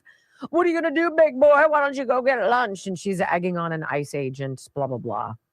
And then you know what happens. Well, the DOJ wants to investigate Becca Good for her actions on the day of the shooting. Now, the left is going to lose their everlasting mind.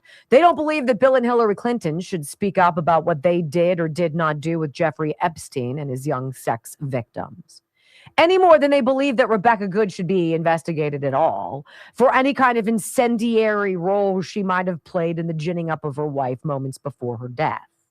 Why not look into it? Why is that beyond the pale? I'd want to know. The Department of Justice looking into ties between Renee and Becca Good and the far-left activist groups that have been courting mayhem in the state as both the fraud investigation and federal efforts to remove illegal migrant criminals ramp up. 6 federal, this is the storyline that these prosecutors were just so just ticked off. "I can't believe you want to investigate the wife, or you're not going to share information with us about your federal investigation because our mayor, our chief of police, and our governor suck and do everything they can to slow down, stonewall, slow walk the process." So when Trump's like, "No, I don't want to share anything with these people."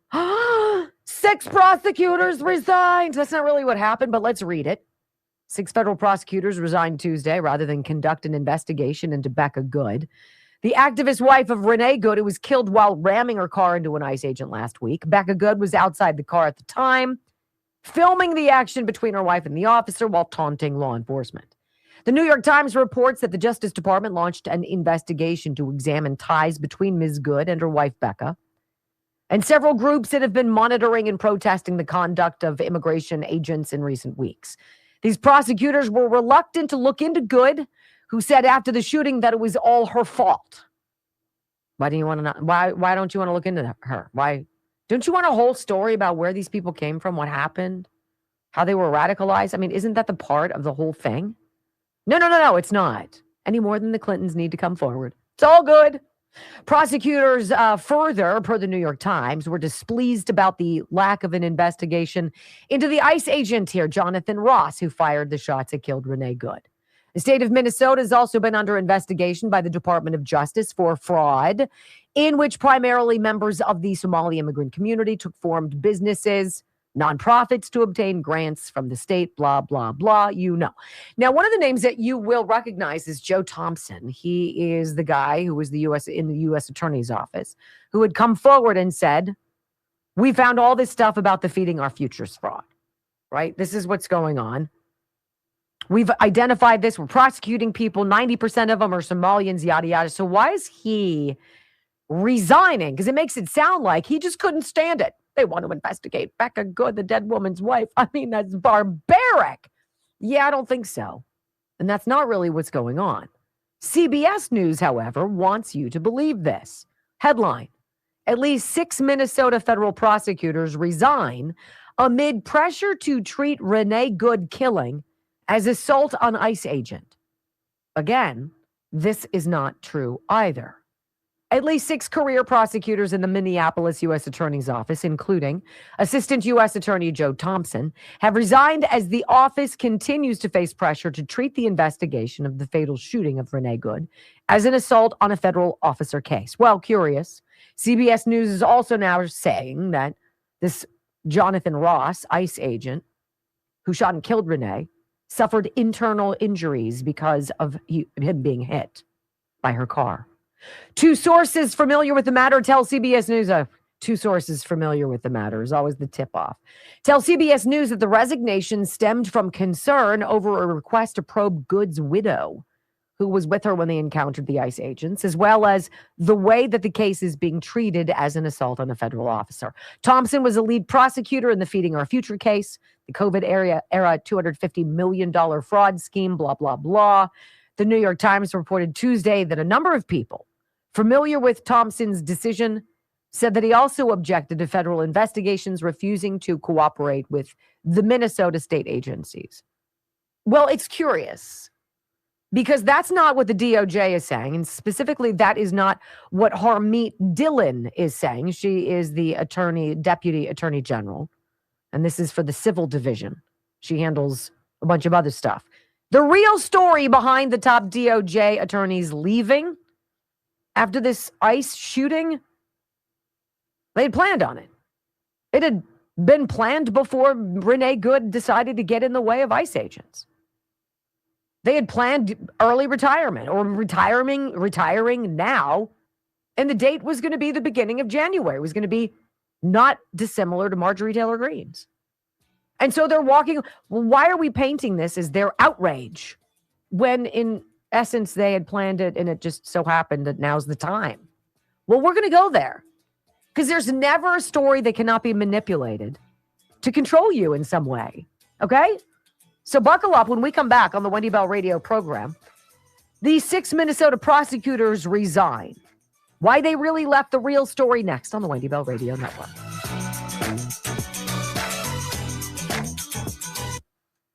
What are you sending me? Let's see.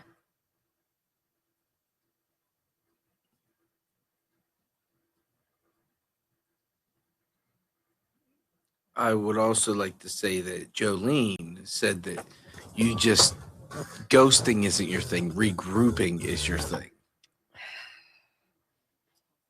I didn't say it. She did.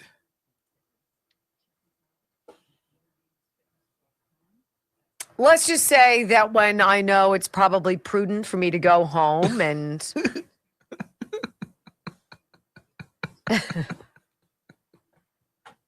and drink some water, maybe lie down on the couch for a little bit. I plan on seeing people I want to see more of. And so I consider that regrouping until we can reconvene.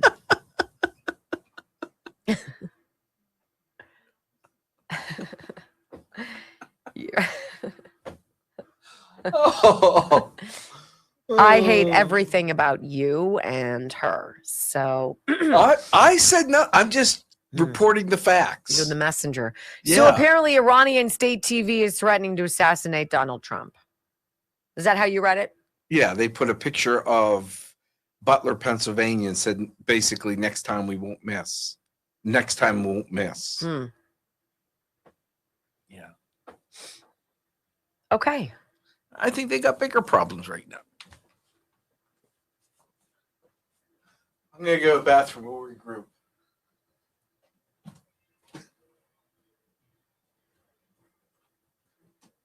I love that he thinks he's funny. He's like smiling at himself, like he's super witty. Whatever. Weirdo. Ireland Contracting, 1-800-NEW-ROOF, IrelandContracting.com. Here's Pat from Butler, Pennsylvania. The whole process was easy. There was no pressure to choose them, but they were in touch to answer questions and give advice. Once the job began, the management and crew were very conscious of our needs and concerns. The crew was great. They worked quickly and efficiently, most importantly for us, and cleaned up each day and thoroughly at the end. We have a dog who loves to find things not meant for dogs. The new roof looked great. But again, more importantly, it functions great. They did the gutters and the downspouts as well, and the house is better for it. We would recommend this business to anybody who needs roof repairs or replacement. Thank you. Ireland Contracting, 1-800-NEW-ROOF, IrelandContracting.com. It's not just all new roofing. It's not all new windows, putting in a bay window, new front door, storm door, soffit fascia, siding, skylights, sun tunnels. It's not just that stuff. It's everything. It's electrical and all of that. And you can trust Ireland Contracting. They're fantastic. Love, love, love. All right, we're at the halfway mark.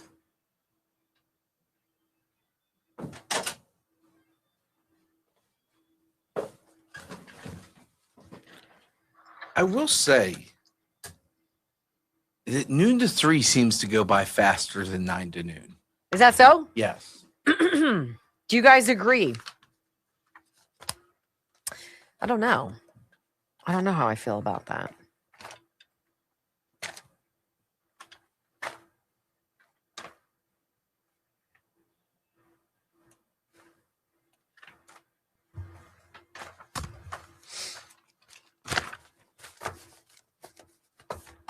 So Demanda wrote a song. I almost think we have to get together on Sunday to play it. You guys want to get together on Sunday at 7? Want to do weekends with Wendy and play Demanda's song? It's truly remarkable. I thought Spars was great. Spars was great. Someone else sent me one too, using the same software. Really? Yeah. I want to know how it works. Do you just plug in like keywords or phrases or what have you? Like, honestly, it will blow you away. It will blow you away. It was so lovely. Her attention to detail, too, is just like, holy moly. You guys are awesome. All right, 2.5. We got to get to 3 before the end of this half hour. I mean, holy moly. Jolene says yes. About what? I guess Sunday. She's not up at 7. Maybe she would be. Hey, Jolene, when do you think we're going to have our mugs? Well, oh, there's the call out. Delivered. Is that the rule? That it has to be delivered? Should be. All right, so we'll do it on Sunday. Sunday, okay. Hi, Tiedman. What's up, conservative Gigi? Or Gigi? Hi, JR100. You already set your alarm. All right. Well, if you follow us, you get a notification that says, bing, Wendy Bell Radio is live. She says she's working on. That's not an answer. Wow. That's not an answer. So when can we expect them by? What? See? Ooh. Right? I think it's up to the people in the chat to get on her. Yeah. Blame them.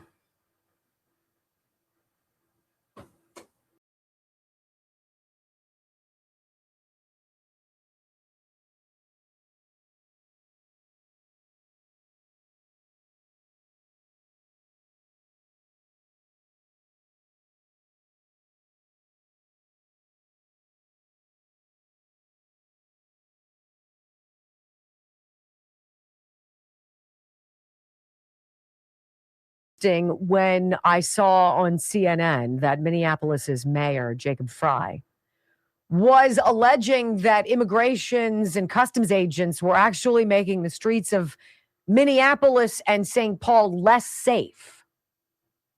And I want you to just chew on the dizzying logic there. That if you do something that incites an angry mob, it's not the angry mob's fault. It's yours, and you should cease and desist. In what world does that make sense? You know, it almost feels to me like this is the culmination of a generation of participation trophy bubble wrap kids. These were kids whose parents told them, you really are that special, right? Who think that they have no consequences. These are the people who stayed home from, COVID and chose to cash in on the benefits that were paid to them because it was pretty much commensurate to actually going in and doing the job. And what kind of value is there in that? Why don't you just sit at home and get high all day and cash in? These are the people who believe that if they get in the way of an ICE operation, that they cannot be the collateral damage next. It's wildly disconnected. And it's completely uprooted in its any kind of semblance of reality. Actions have consequences, right? Jacob Fry wants you to believe that the consequences are angry mobs of people protesting ICE. And it's not caused by the criminals that have been ripping off the Minnesota people for so long. It's not in the illegal aliens you don't know about. Who've been in the community committing crimes. It's in the agents who were there to stop it. It makes no freaking sense. So let's talk about these prosecutors, right? So here's the real story of why these prosecutors bailed.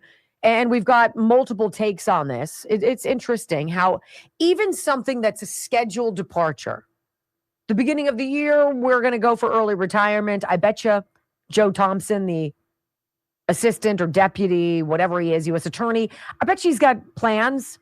I bet you he has plans to climb upward in the wheels of justice and do more with the government, I would imagine. I don't know.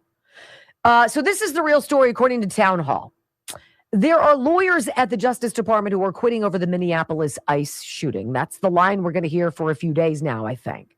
Every mainstream outlet's running with it following the January 7th incident where left-wing activist Renee Goods, 37, was shot after accelerating her vehicle toward an immigration officer. She was known to have participated in past convoys that aimed to disrupt ICE raids. Multiple senior prosecutors in Washington and Minnesota are leaving their jobs amid turmoil over the Trump administration's handling of the shooting death of a Minneapolis woman. That is what they're saying. The departures include at least 5 prosecutors from the U.S. Attorney's Office in Minneapolis, including the office's second in command, according to emails obtained by the Washington Post. Will there be a correction because the U.S. Assistant Attorney General for the Civil Rights Division, Harmeet Dillon, said all of this was fake news, as they appear to be early retirements. And we're going to open up that Daily Wire article right now that says Justice Department shuts down fake news report alleging mass resignation over ICE incident. They can't let anything actually real happen. So if people resign, it must be in protest of the overreach of this Trump dictator, this king, this czar, this heavy-handed policing by the hands of ICE, these barbarians who cover their faces and brutalize people. It's preposterous. The Department of Justice's Civil Rights Division says there's no merit to an MS Now report, shocking, alleging the top DOJ officials quit their jobs over an alleged division decision not to investigate the fatal ICE shooting of Renee Good. The report from the outlet formerly known as MSNBC alleged that at least 4 officials from the Civil Rights Division resigned in protest over the administration's handling of Good's death. Well, MS Now reported that their frustration was specifically with Assistant Attorney General for Civil Rights Harmeet Dillon for her decision not to investigate the incident, while writing that the departures represent the most significant mass resignation at the Justice Department since February. When we watched that happen, when people were walking out of the FBI, right?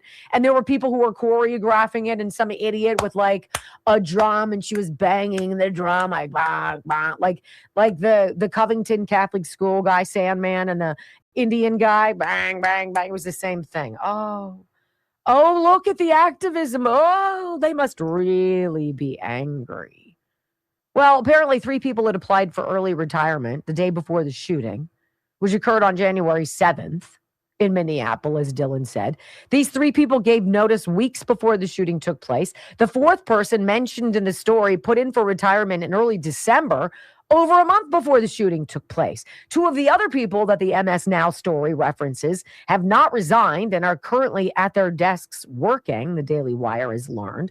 While they have apparently told the press they intend to resign, Dillon said, our office has not received notice of any resignations. So the media's never-ending attempts to drum up drama and strife within the DOJ are nothing short of exhausting. Again, slow walking, stonewalling, gumming up the works. It's what they do. It's roundabouts, speed humps, traffic cones. It's all of that nonsense in your neighborhood, just at the national level. Okay? So let's hear a little sound. Here's Jake Tapper with Jacob Fry, Minneapolis's mayor. He's not crying here. But what does it tell you when career prosecutors resign instead of helping in this investigation? See, Jake Tapper could have found out the truth. He could have gotten in touch with the DOJ, could have gotten in touch with the prosecutors, but he didn't. He just ran with the story that this is in protest over the DOJ trying to investigate what Becca Good's role in her wife's militant activism was. Listen. The resignations follow pressure from the Trump administration to focus the probe on what happened last week on the widow of Ms. Good. Joining us now is the mayor of Minneapolis, Jacob Fry. Mayor Fry, your reaction to the resignations and the idea, as stated by Deputy Attorney General Blanche, that there's nothing that would even warrant an investigation into the ICE officer. Regarding the resignation, what does this tell you? It tells you that this is not purely about clamping down on fraud. If all of the people that are investigating the fraud suddenly decide we've had enough, we're not doing this anymore, we're leaving. In Minneapolis and in Minnesota, there's a lot of work that is presently taking place to make sure that fraud doesn't happen. And now when you have the lead investigators that are leaving, that's a major problem. And it's not because of anything that somebody in Minnesota has done. It's clearly because of the way that the Trump administration is conducting it. Wow, that's very definitive. It's not because of anything that anybody in Minnesota has done. It's clearly because of Donald Trump. You know, these prosecutors aren't resigning because it's early retirement. They're not resigning because of that. They're resigning because they don't like Donald Trump and they know what he's doing is wrong. Any questions? Good. I didn't think so. Shut your mouth. He's not done. He says it's absurd and un-American to investigate Becca Good. What's her face? Renee's Good's wife. Why? Why is that so beyond the pale for you? Because if an investigation happens, you might find out that these weren't the honest, wonderful, kid-loving lesbian parents that you're trying to make them out to be. Listen. And to be clear, the people that are now calling for an investigation of the wife of Renee, that's monstrous. That is gross. clearly there should be an investigation into the killing. The ICE agent that ultimately shot and killed Renee Good should be investigated, and we should have a full and fair gathering of the evidence. But to suddenly divert an investigation and to divert attention over to the wife of the victim, I mean, come on, this is un-American. Really? It's not American. No, it's the process, sir. Apparently you don't know the process, which is wild. And I find it curious that the photos that CNN chooses to use of Renee Good is of her looking moderately feminine. She has long hair. She's wearing a dress. She looks pleasant. She looks pretty, right? And not of her being a militant lesbian, you know? Angry, no makeup on, ready to rock and roll. I'll fight ICE. Yeah, apparently not. It's monstrous to investigate the wife. Wouldn't you want all the answers? Well, not in Minneapolis. They want no answers. They want it all to continue. I want you to hear Pramila Jayapal, squad member extraordinaire.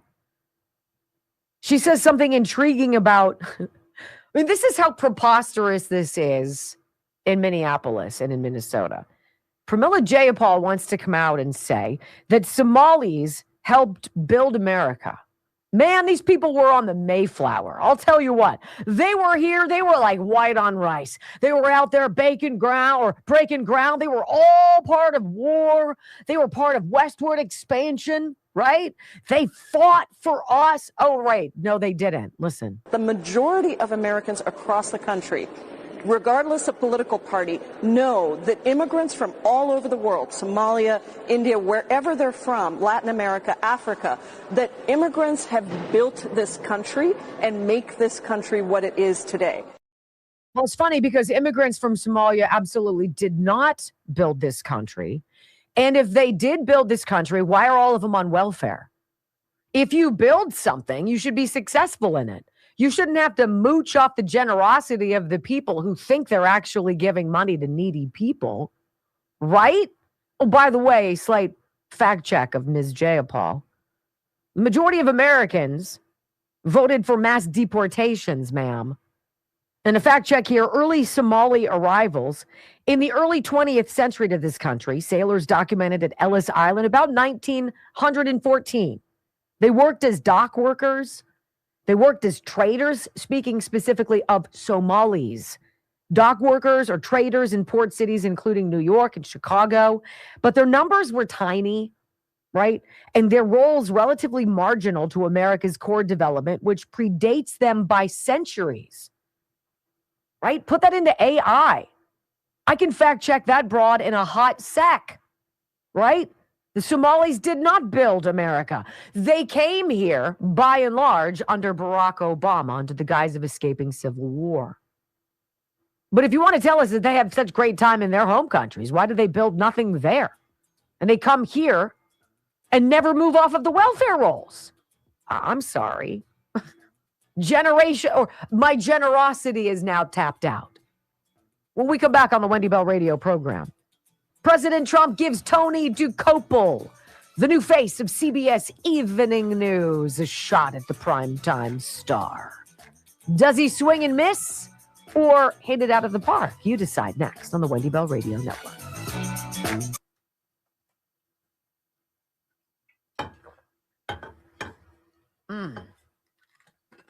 I am loving me MCT Wellness, taking another hit. Going in for more, babe. I'm going to throw some collagen in this time. I don't know what it does for me, but I think it's supposed to do something, right? Helps your skin. Does it? Yeah. Is it working? Yeah. Really? What? I'm going to get water. I'll be right back.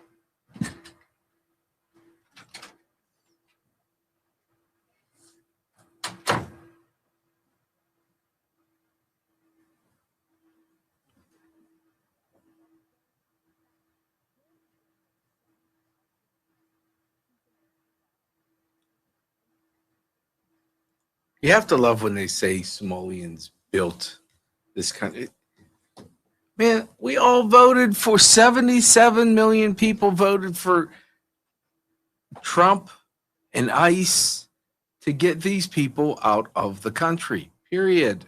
There's no, you can go on MSN now and CNN and say what you want, but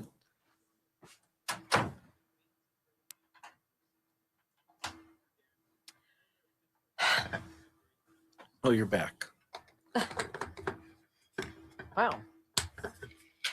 Oh, shucks. I knew that was going to happen. You have to click the lid. I did, and then I opened it. I goofed. Sorry.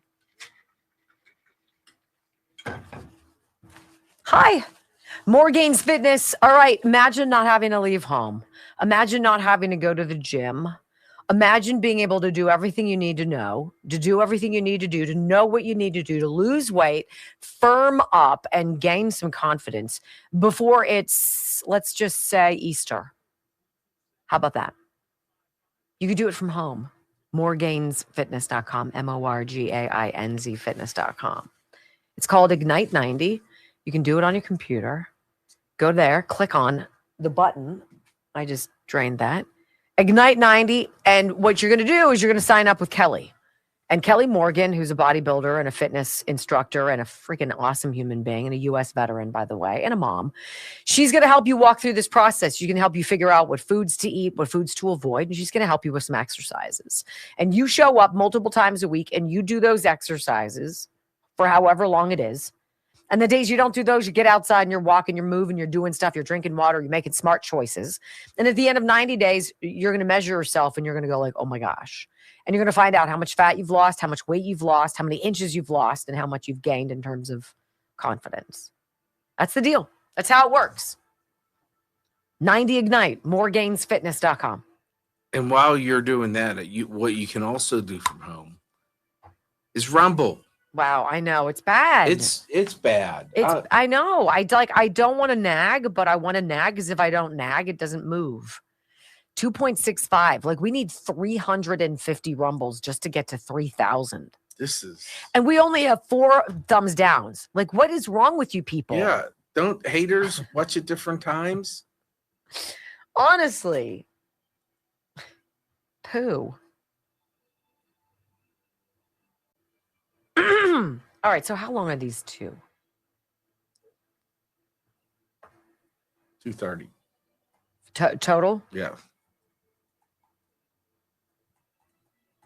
Oh, Tony. Oh, Tony. Oh, God. I did see that their numbers were up, though. CBS.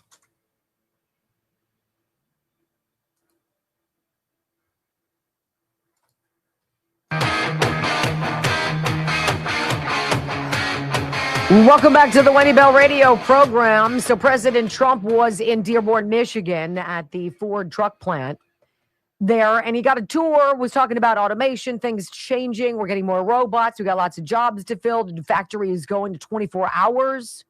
There are factories being built. Business is booming. Investment is on.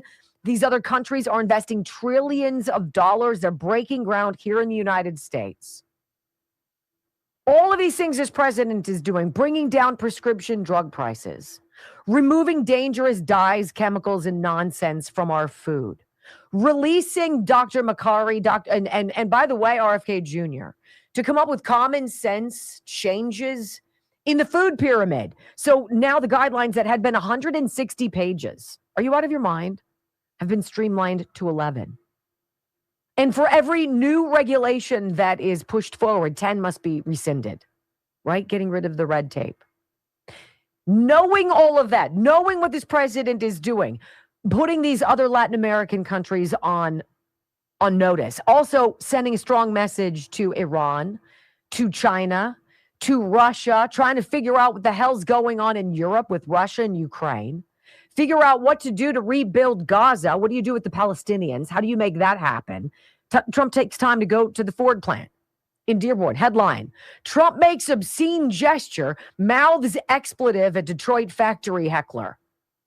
That's your headline from the Washington Post. New York Times: Trump raises middle finger at heckler in Michigan Ford factory tour. Detroit Free Press: Ford Dearborn truck plant manager describes his visit with Trump. Detroit Free Press again. Donations for suspended Ford worker who heckled Trump hit $500,000. CNN. Trump flipped off an auto worker at the Ford plant. The White House says blah, blah, blah. These are the headlines you get. Somebody says rude things to the president. He gives him a bird and says bugger off, which I would too. And that's the headline. Nothing else. This is what you get. Okay? Knowing that, here's Tony DeCoppel, who's at the same Ford plant, and he has a couple moments with the president, and he asks him here on Trump telling him that help is on the way, talking specifically about Iran. This is very interesting that Trump gives Tony DeCoppel under CNN or under Barry Weiss, the new manager there at CBS News, gives him this chance to have 15 minutes with him. This is a small blip of it. Listen. Americans woke up this morning and they saw that you said help is on the way. Yeah. What do you mean by that? Well, there's a lot of help on the way and in different forms, including economic help from our standpoint, and not going to help Iran very much. And, you know, we put Iran out of business with their nuclear capacity, and now, depending on what's actually happening, nobody's been able to give us accurate numbers about how many people they've killed. Well, on that but point, it looks Mr. like President, it could be a pretty substantial number, and that's going to be a lot of problems for them.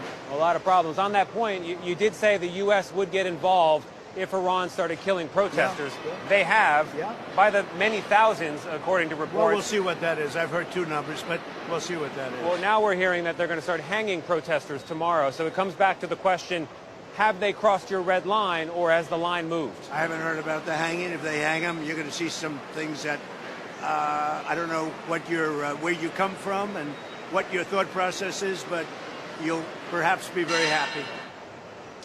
What do you mean by that? We will take very strong action. If they do such a thing, we will take very strong action. And this strong action you're talking about, what's the end game? The end game is to win. I like winning. How do you define that in Iran? Well, let's define it in Venezuela. Let's define it with al-Baghdadi. He was wiped out.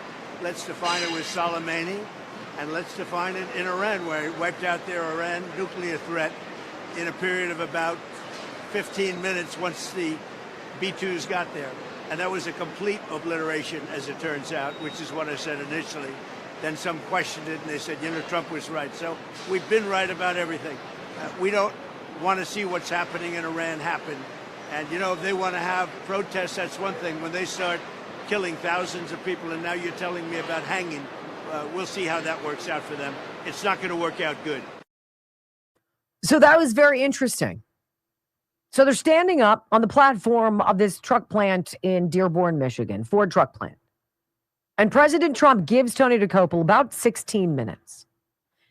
And what we're going to do coming up is we chopped it up. And I want you to hear 4 audio clips. I want you to hear Tony's question. And I want you to hear the president's answer. Before we do that, this is a closing of the news last night that Tony DeCoppel left his viewers with. Listen. We are not even 2 weeks now into the new year, and it feels like a decade has passed. The U.S. captured Venezuela's former president, Nicolas Maduro. Reports are that as many as 12,000 protesters have been killed by Iran's government as Trump weighs intervention. Anti-ICE protesters have taken to the streets of Minneapolis after the shooting death of Renee Nicole Good.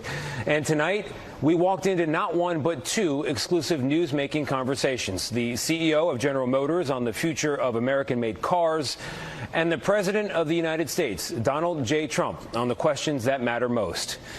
You may not agree with everything you hear on this broadcast, but we trust you to listen, and we trust you to decide for yourself. And so you will decide for yourself. Did Tony DeCoppel, in his interview with the President of the United States, sound like an unbiased, objective news gatherer interested in asking the pressing questions of the day? Because his political survival is dependent upon you saying yes. Does he connect? Find out next on the Wendy Bell Radio Network.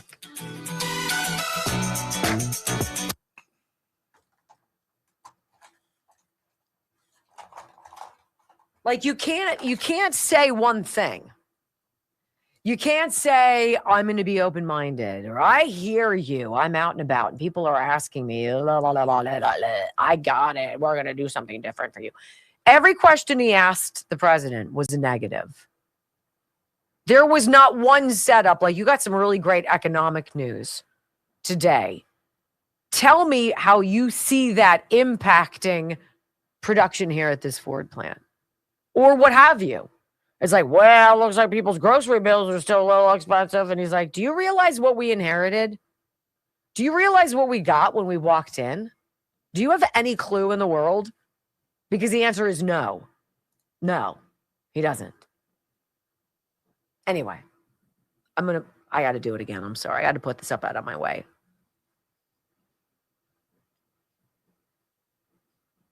Brock, you can hop in and chat with people. Or not. Because I'm not. We just make this awkward, which is super fantastic. Hi. Hi, Brock is specifically not chirping with you guys right now, so we can all see the magic, right? They couldn't see the magic of me pushing buttons to make sure hear you everything mercifully. works. See, she can't hear me because her earbuds aren't. Should I risk it and take all the hardware out? Oh God, no! It could go everywhere. Okie dokie. I said, "Oh God, no!" It could go everywhere. You said, "Oh God, no!" What? You said, "Should I take all the hardware out?" I said, "Oh God, no!" It could go everywhere.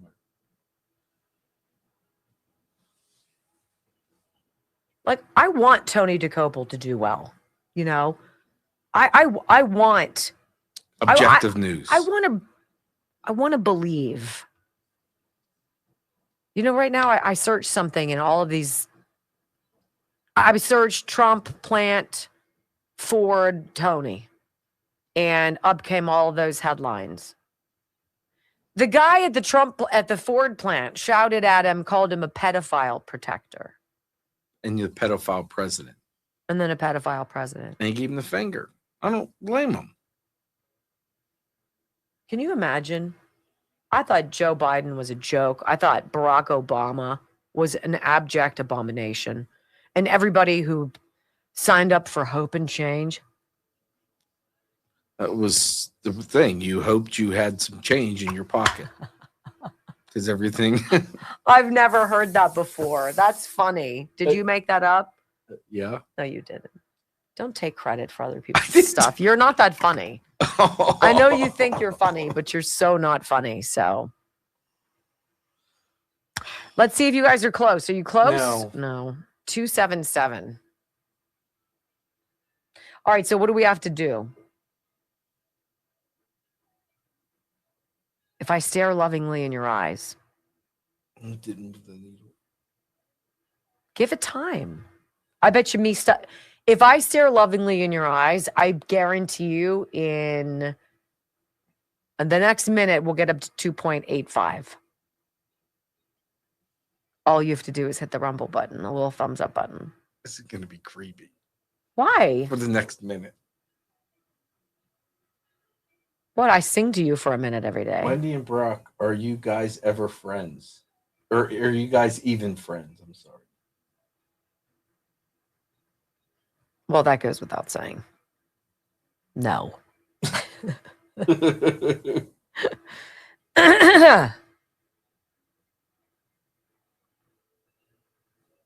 Yeah, your lovingly staring is not moving the needle. So OHMZ1 says, I 100% guarantee that factory worker was U.S. military, and that was an operation. That is why it is on TV, spectacle and part of the razzle. The dazzle is what the normies do to themselves. Okay. Interesting. Well, ND headset. Love you guys, but really get tired of endless shilling for the like buttons. If everybody rumbled, we wouldn't have to.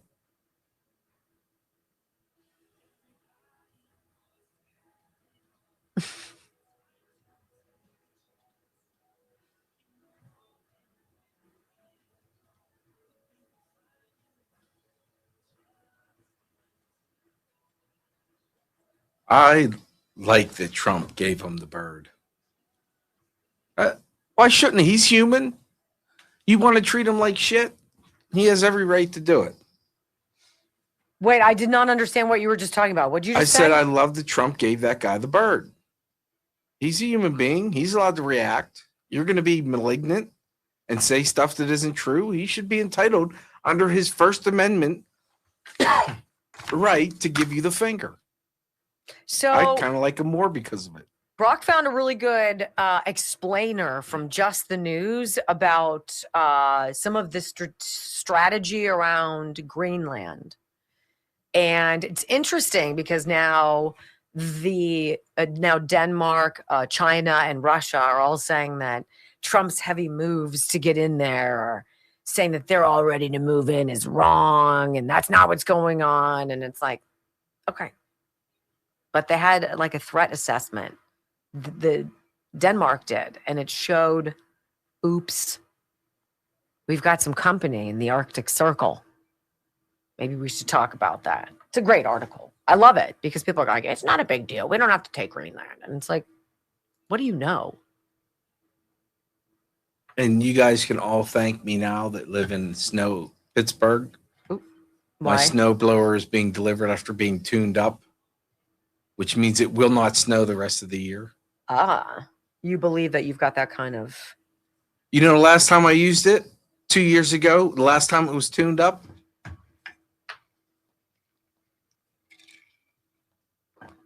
I imagine you're right.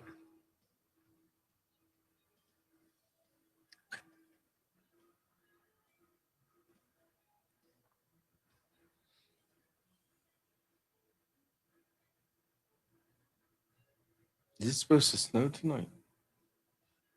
That's all right.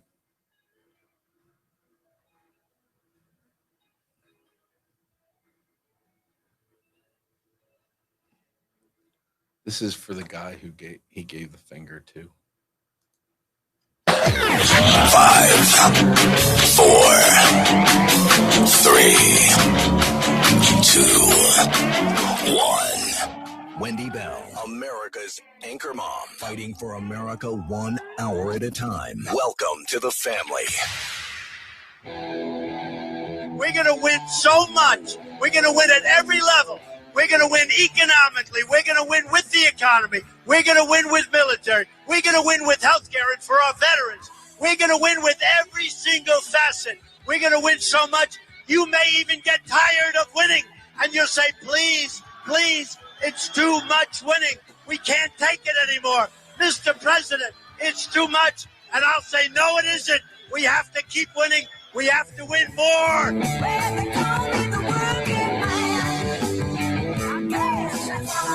We're going to win more. 3 hours of gold, truth, and excellence. You've just signed up for the WBR Army. Strap in. This is the Wendy Bell radio program.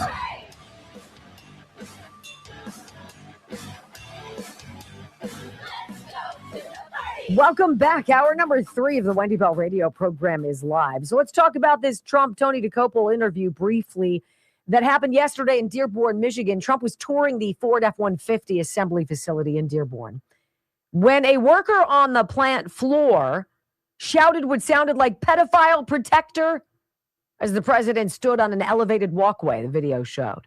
Trump turned towards the individual, appeared to respond with an expletive before making a hand gesture with his middle finger as he walked off.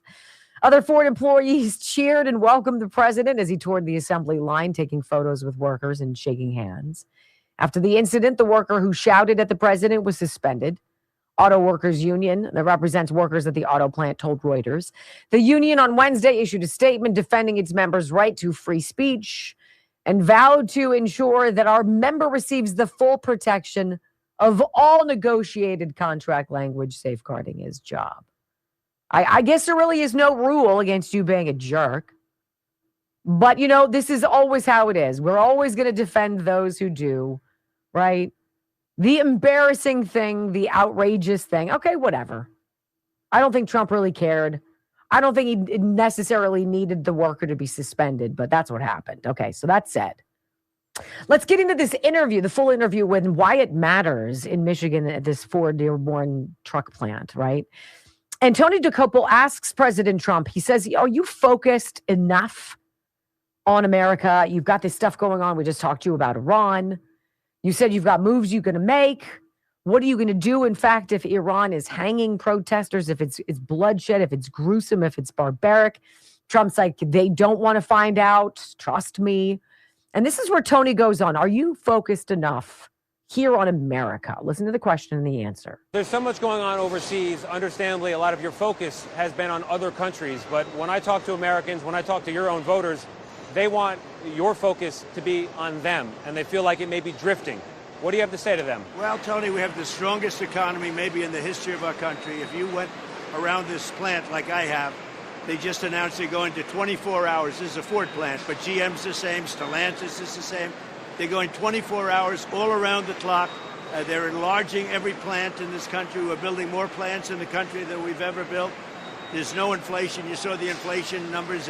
Inflation's very low. It seems bad on groceries. Our growth numbers are through the roof. Our job numbers are tremendous. We have the highest stock market we've ever had. Today, we hit every day for the last, I think, 48 times out of 11 months. 48 days out of 11 months, we've had the #1 stock market in the history of our country. So my big focus is here. But you can't be forgetting about bad threats. You can't be forgetting about an Iran with a nuclear weapon. You can't forget that there's tremendous wealth in the Middle East, and a lot of that wealth is coming over here to build plants. Saudi Arabia is giving us $2 trillion. Qatar is giving us $2 trillion. UAE is giving us $2 trillion. All of that is for the good of this country. So my focus is very much on this country, but you can't lose sight of the fact that we need peace all over the world. Like, I got to do things here at home, and we're trying to do things to bring down the cost of everything, and it's happening. We're doing what we can to bring in investment. We're getting all these countries to do that, trillions of dollars. We want it made in America, America first, America always. That's happening. Tony's salivating, but what about grocery prices? Now, it's not an invalid question, right? But he says, let's talk about Jay Powell now. He says, you've been critical of the head of the Federal Reserve. Now he's under federal investigation, Jay Powell is. It feels kind of retribution-y. Is this a possible case, as some people think, of political retribution? Trump lays out why he's so upset with Jerome Powell. Mr. President, you mentioned the market there. I've got a question that might affect the markets. It's the Jerome Powell situation. He's the Fed chair. I know you've said you had nothing to do with the investigation, the criminal probe into him, but you have been criticizing him for most of the last year. And even some prominent conservatives say it looks like political retribution. And some prominent conservatives also love it. So, you got to mention them. What do you say to that accusation? As you grow older in this position, you have to mention the other side. More people like it than not. He's been a lousy Fed chairman. He was reappointed by Biden. I was a little surprised at that because I didn't think he really earned his stripes. He's been too high on interest rates. And I call him too late. He's too late to reduce. He should have reduced them by more. Despite that, we fought through that. In addition, he heads up a construction situation on a rebuilding of a little building, 2 little buildings called the Fed. Yeah. You know where they are. You've seen them a million times. Yeah. I think I could have done that job. I could have fixed them up for $25 million. He's into billions and billions of dollars, and it looks like they won't open for a long time. And he's either corrupt or incompetent. Point blank. How does a renovation of a Federal Reserve building, a headquarters, lead to $1.9 billion and then to cost overruns up to $2.5 billion? Was Kamala Harris in charge? Honest to goodness. Don't you think that stands to reason that the president and the DOJ would like to figure out what's going on? Yes. Yes, and he's a lousy Fed. Those two things can't exist without me making this a case of political retribution. Tony continues about Renee Good. Speaking with her father, he said, he's just heartbroken. He voted for you, Mr. President, but he's heartbroken. And Trump's like, I'm sure he is. I've got an important question about the situation in Minnesota, the death of Renee Nicole Good. I've been speaking to her father, who is a big supporter of yours, like many Americans are. But he's heartbroken right now. I can understand that. He's heartbroken because his daughter is dead. That's obvious. He's also heartbroken because your administration so quickly has come out and said she's a domestic terrorist.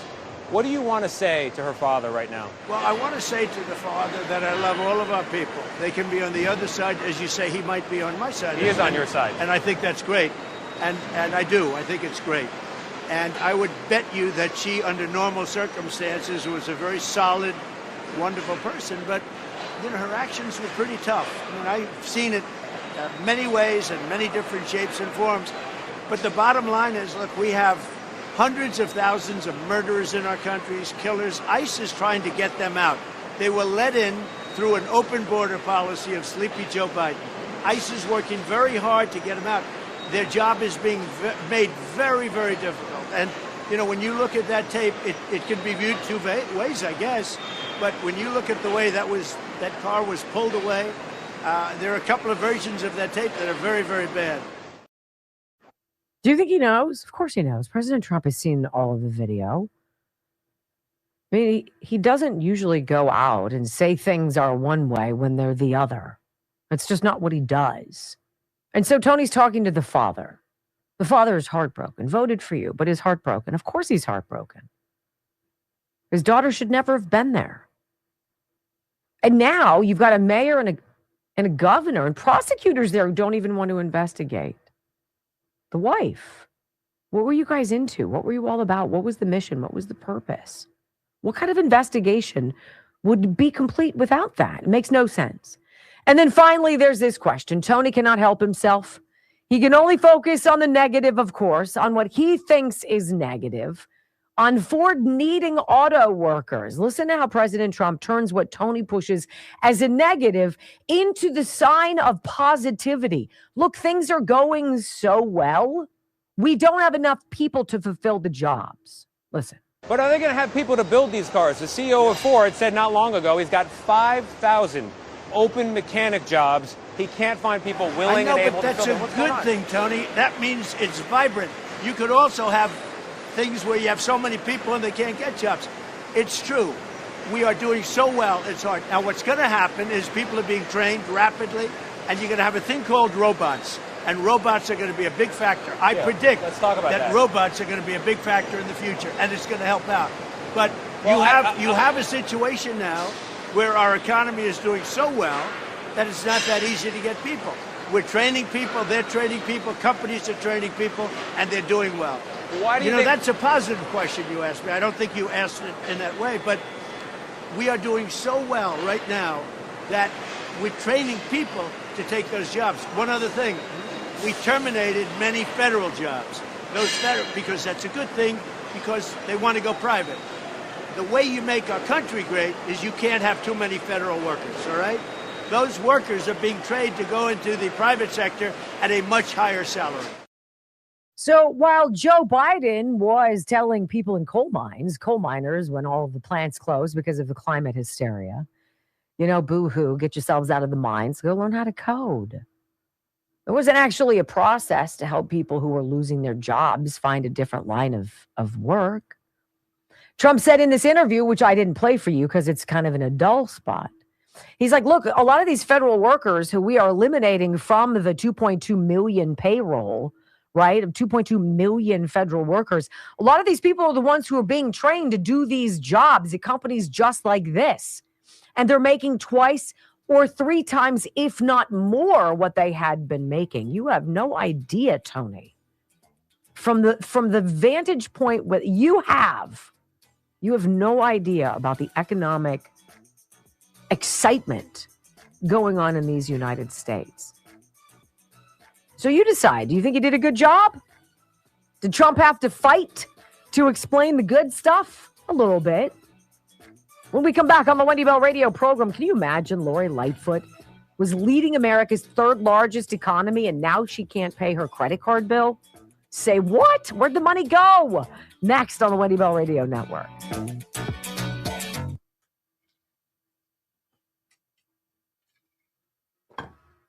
It's baffling. All of it is baffling. You know what? Let's talk about Dr. Dubiak. Let's talk about AIM, Body by AIM360.com.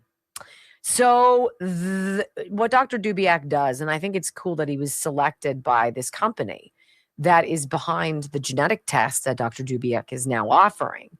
And this company said to Dr. Dubiak, we'd like you to kind of be a pilot program for us.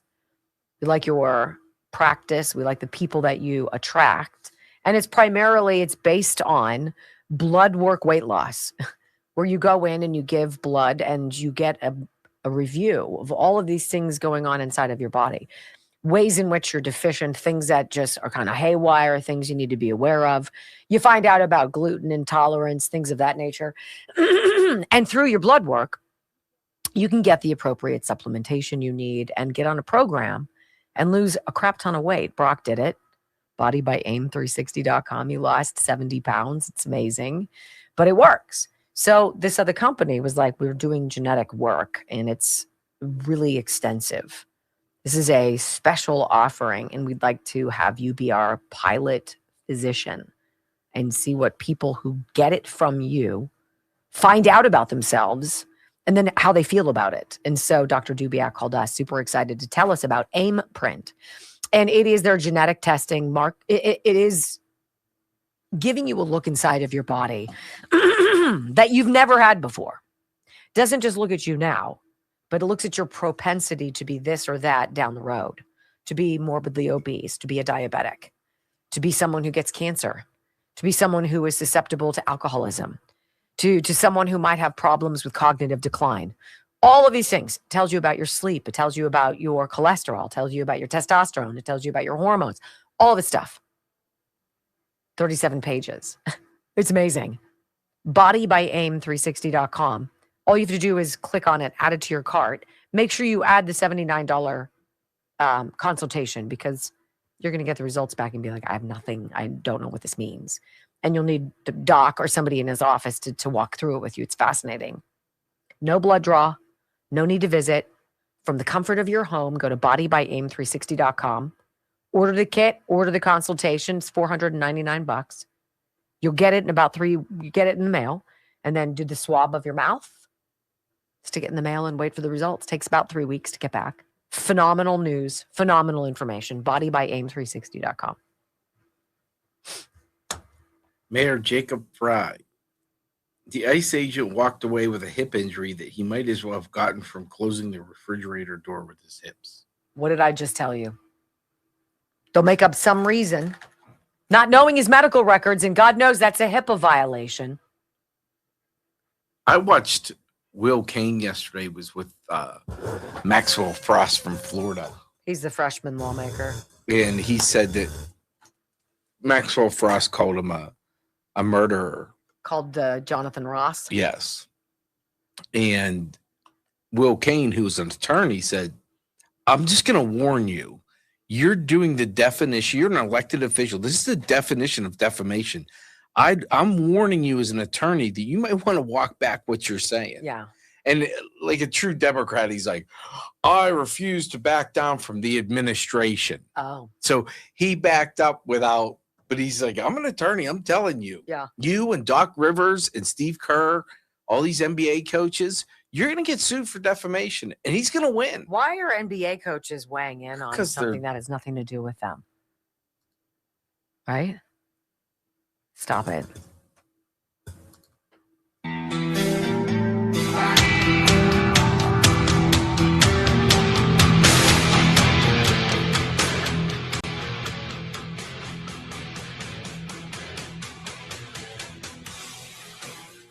Welcome back to the Wendy Bell radio program. Brock and I live in Pittsburgh, Pennsylvania. Mike Tomlin has now, I guess, stepped down as the Steelers head coach. God forbid the Rooneys should have to fire him. That was never going to happen, of course, because the Rooneys, the owners of the team, had created the Rooney Rule, which gives black and minority coaching candidates a shot at the big leagues, right? And Mike Tomlin was able to be, 19 years here as a Pittsburgh Steelers coach. You know, I didn't want Mike Tomlin to succeed as the coach of the Pittsburgh Steelers because he was black. I wanted him to succeed because I like the Pittsburgh Steelers and I root for the home team. I didn't want Mike Tomlin to step aside because he was black. I wanted Mike Tomlin to step aside because he's proven himself to be an ineffective coach. And the people of the city need more, want more, deserve more, demand more. Hopefully we'll get more. It's not a race thing. When you bake race into it and then it doesn't work on your behalf, you can't clutch your pearls and say that people are being discriminatory. If you choose bad leaders, or coaches that end up being mediocre at best. You either are pleased with a mediocre season or you're not. You got to make a move. The race thing annoys me to no end because there are a lot of really qualified people out there.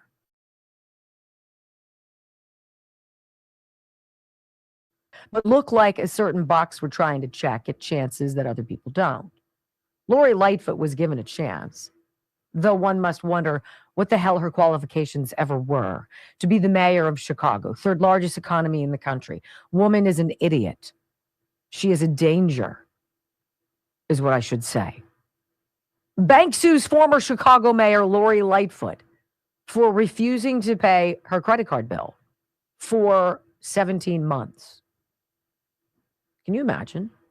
JP Morgan Chase is suing former Chicago Democrat Mayor Lori Lightfoot for letting her $11,000 credit card bill go unpaid for 17 months. The media has learned that Lightfoot, who became the first Democrat Chicago mayor not reelected to City Hall in about 40 years, was served with a subpoena at her $900,000 Chicago home in October, the Chicago Tribune reports. Look, she didn't fail because she's black. She failed because she was picked because she's black and set up to fail. There are people out there who are black, who have great talent. She's just not one of them. Can we do better? Okay? Chase ultimately, I should say, decided in March that her $11,000 bill would be a charge off, but her last payment of $5,000 on the debt was made on August 7th, 2024. I mean, honest to God, you spend money, the bill comes, the bill is yours. It's your responsibility. She's also apparently tapped into her 401k. She's taken out about $221. Oh, yeah, $210. Took out early distribution from her retirement account. Basically, the woman's broke. What'd you do? You were sitting at the end of the rainbow, honey. What'd you do? You got malignant. Remember, you refused to talk to anybody and grant interviews to anybody who wasn't a minority, because that's not racist, right? America can and should do better. All right, so on the flip side of this story, what else do we have? Here's Steve Hilton. This is exciting to me. Being a Californian, right, living there for the majority of my youth. California's GOP governor candidate Steve Hilton rakes in more donor cash than any Democrat candidate. This gives me hope. Who are these morons running to destroy the state of California more than Gavin Newsom already has? A Republican candidate in California's gubernatorial race is dominating the fundraising field, raking in more than $4 million in the past 6 months alone. We're leading this race, building a grassroots political revolution, wrote Steve Hilton, the 56-year-old GOP hopeful and former Fox News contributor. We'll keep fighting to kick out the failed, corrupt Democrat machine and save California. Hilton's campaign has now raised $5.7 million in total, the most of any candidate from any party, excluding self-funded Democrat billionaire Tom Steyer. Hilton's fundraising is largely credited to more than 30,000 individual donors, according to his campaign. He also loaned $100,000 to his own campaign, Politico reported, blah, blah, blah. People are seeing it. They are listening to reason in Steve Hilton. We can't spend money we don't have. We can't keep providing sanctuary for people who break the law and then rub our noses in it, right? When they grift off of us and steal welfare money. We can't have a state that blows through a $97.5 billion windfall surplus from COVID, which is mind-bending, right? We can't have somebody who blows through that and blows through another $79 billion on top of it, leading us to a $170 billion budget deficit. It's going to be paid for by our children and grandchildren. Stop voting based on skin color and plumbing. Can we vote for who's got the best ideas and who sucks the least? When we come back on the Wendy Bell radio program, you know, China and Russia say Trump's got it all wrong about Greenland. They're not even remotely interested in that place so far away. It's so cold. Really? That's not what Denmark says. Next on the Wendy Bell Radio Network.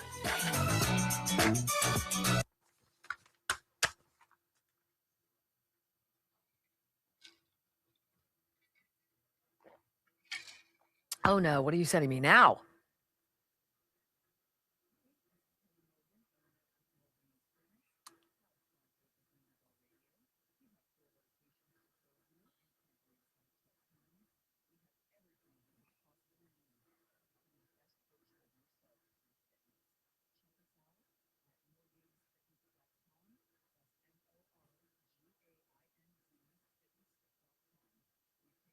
Ooh.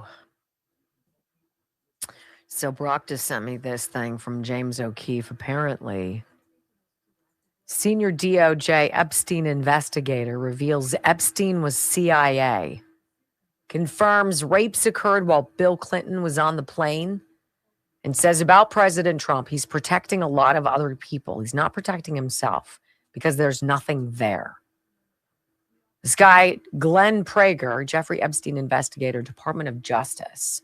I've interviewed all of the victims. There's never been an instance where Trump was on a plane with these kids and the rapes occurred. But that can't be said for Clinton, and it can't be said for others. So rapes occurred or Clinton raped? And Thomas Massey finally chimed in. Oh, he did? What did he say? Yeah, I sent that to you. Oh.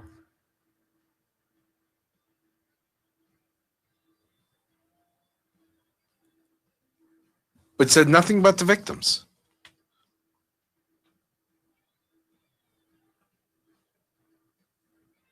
He takes a jab at Pam Bondi. Not wrong. Mm-mm.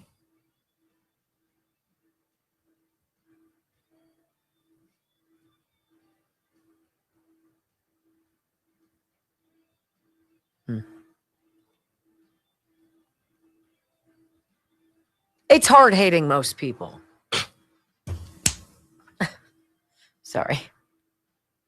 Oprah Winfrey says overeating doesn't make you obese. You don't overeat and become obese. Obesity causes you to overeat. This is the argument over men and women. The word salad and the way they say things, it sounds like it could mean something, but it really means absolutely nothing. Oh, apparently, Nick Shirley, it's going to drop here soon, if it hasn't. This part 2 of, I don't know where they went. I don't know if they went to Portland, if they went to Seattle. I thought it was in part 2 of Minnesota. Is that right? I could be wrong. I don't know. Think of how much footage they have to go through to make it watchable. So it'll probably take some time.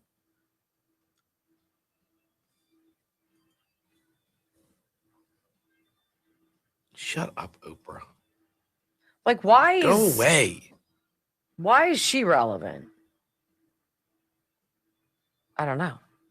Is she? That's the bigger question. I'm going to go with no. Audit finds the state of Maryland paid out $760 million in fraudulent unemployment benefits.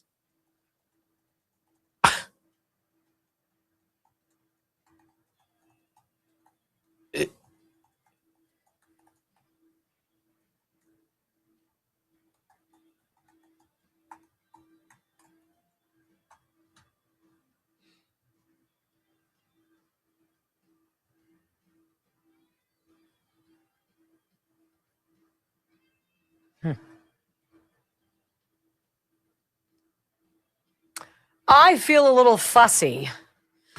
Anyone? So guess what I'm making for dinner tonight? I've never made it before. But Joe and Ryan and I went to the meat market in the Strip District. Yeah. And we are making Wiener Schnitzel. Will there be leftovers? I don't know. I don't know if it's one of... Are you having sauerkraut with it? We're making cabbage. We're making red cabbage, and he's making some kind of... there's some kind of a warm potato salad. Which could be disgusting. Which could be fantastic. So I'm going to go home and I'm going to make Wiener Schnitzel. I'll be having dinner for one. If anybody out there has knowledge on the Wiener, a Wiener Schnitzel. Wow. I am German. I'm Tell me about your Wiener Schnitzel. I'm a German. I'm a German Irish woman. Do I look German Irish to you? What are you, Brock? I'm German Irish. Are you? Yeah, Scottish. We look nothing alike, so not like we should. Well, I have schnitzel and you don't, so that's probably one of it. I have a Wiener Schnitzel. It's not that. Why is that all of a sudden about wieners? That's not what I was saying. Wiener and wiener sound very similar. I understand, but that's you're not like, what I tell was me saying. about your Wiener Schnitzel. Why not? It's kind of personal. It's really not. It's hammered thin, lightly breaded, flash fried, lots of lemon. So why you got dirty with it, you sick pig? Gross, disgusting pig. What? You're the one asking about people's Wiener Schnitzels. I wasn't asking about people's Wiener Schnitzels. Tell me about your Wiener Schnitzels and how you like it.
Going to give you this update, and it comes to us from James O'Keefe from the O'Keefe Media Group.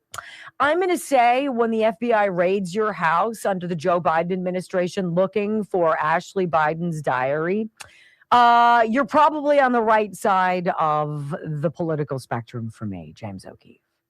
This is what he says. Oh my gosh, he says this about President Trump. Senior DOJ Epstein investigator reveals Epstein was CIA and confirms that rapes occurred while Bill Clinton was on the plane, and says about President Trump, he's protecting a lot of other people, not protecting himself because there's nothing there. This guy, his name is Glenn Prager, a Jeffrey Epstein investigator from the Department of Justice, who says, according to this is undercover video from James O'Keefe, I've interviewed all the victims. There has never been an instance where Trump was on a plane and these kids and the rapes occurred, but that can't be said for Clinton, and it can't be said for others. Thomas Massey finally responding, saying this is, he's the Republican who has drawn President Trump's ire. The Clintons think they are above the law, but they are not. Clinton's supposed to testify yesterday and today about their affiliations with Jeffrey Epstein, what they did. Massey says they must comply with congressional subpoenas and appear before the House or face arrest, conviction, and incarceration. I suspect they've observed Bondi's lack of resolve and have decided to test it. Can't say I disagree with his analysis. It is what that is. All right, so I want to talk about Greenland. It's not sexy. I by no means have some breadth of knowledge about this territory under the control of Denmark. But I will say this: Danish, Russian, and Chinese authorities are saying that Trump is making a fake boogeyman out of their reported desire to settle near the Arctic. That Russia and China, we don't have subs over there. We're not doing anything, you fools. That's just what Trump wants you to believe. He's a crazy man. He's a madman, right? Because all the times the president has said stuff that has led us down the wrong path. Russia wants control of the gateway to the Arctic. So does China. Among other things they want. They want to be able to monitor NATO submarine movements. If Russia gets into some kind of a NATO skirmish, maybe over Ukraine, who knows what. But this is a great article, and I want you to hear this. justthenews.com. This is John Solomon's outfit you're familiar with. Headline: Danish intel warned last year about Russian and Chinese military goals towards Greenland and the Arctic. So we're told to believe that Trump is just a crazy guy, that he just wants to take everything. He just wants to own everything. He wants to take Canada, 51st state, right? We're going to go in, we're going to take Venezuela, we're going to take all their oil. All of that is not true, right? Well, the oil part's true, but not for the reasons that they say. While Denmark's leaders downplayed the threat to Greenland posed by Russia and China amidst President Donald Trump's outspoken desire to acquire the frozen island, Denmark's Danish Defense Intelligence Service recently released an assessment bluntly warning of what? Wait for it. Warning of Russian and Chinese military ambitions toward an expansion around Greenland and the Arctic. If you know nothing else, know that the Danish put together a report. And inside this report, they're like, yeah, Russia and China, they want to be here. They want to expand here. They want part of Greenland, if not all of Greenland. And we need to be aware of that. So Trump is on that. He realizes that. He's got the same intel. And he's like, you know what, guys? We need to figure out radio in Greenland. We need it to be under our control. This is just what it is. And how do they fight back over in these other countries? That's not what we're doing. Really. Trump said last week that the U.S. needs Greenland from the standpoint of national security, as he's argued that the frozen autonomous territory owned by Denmark was covered with Russian and Chinese ships.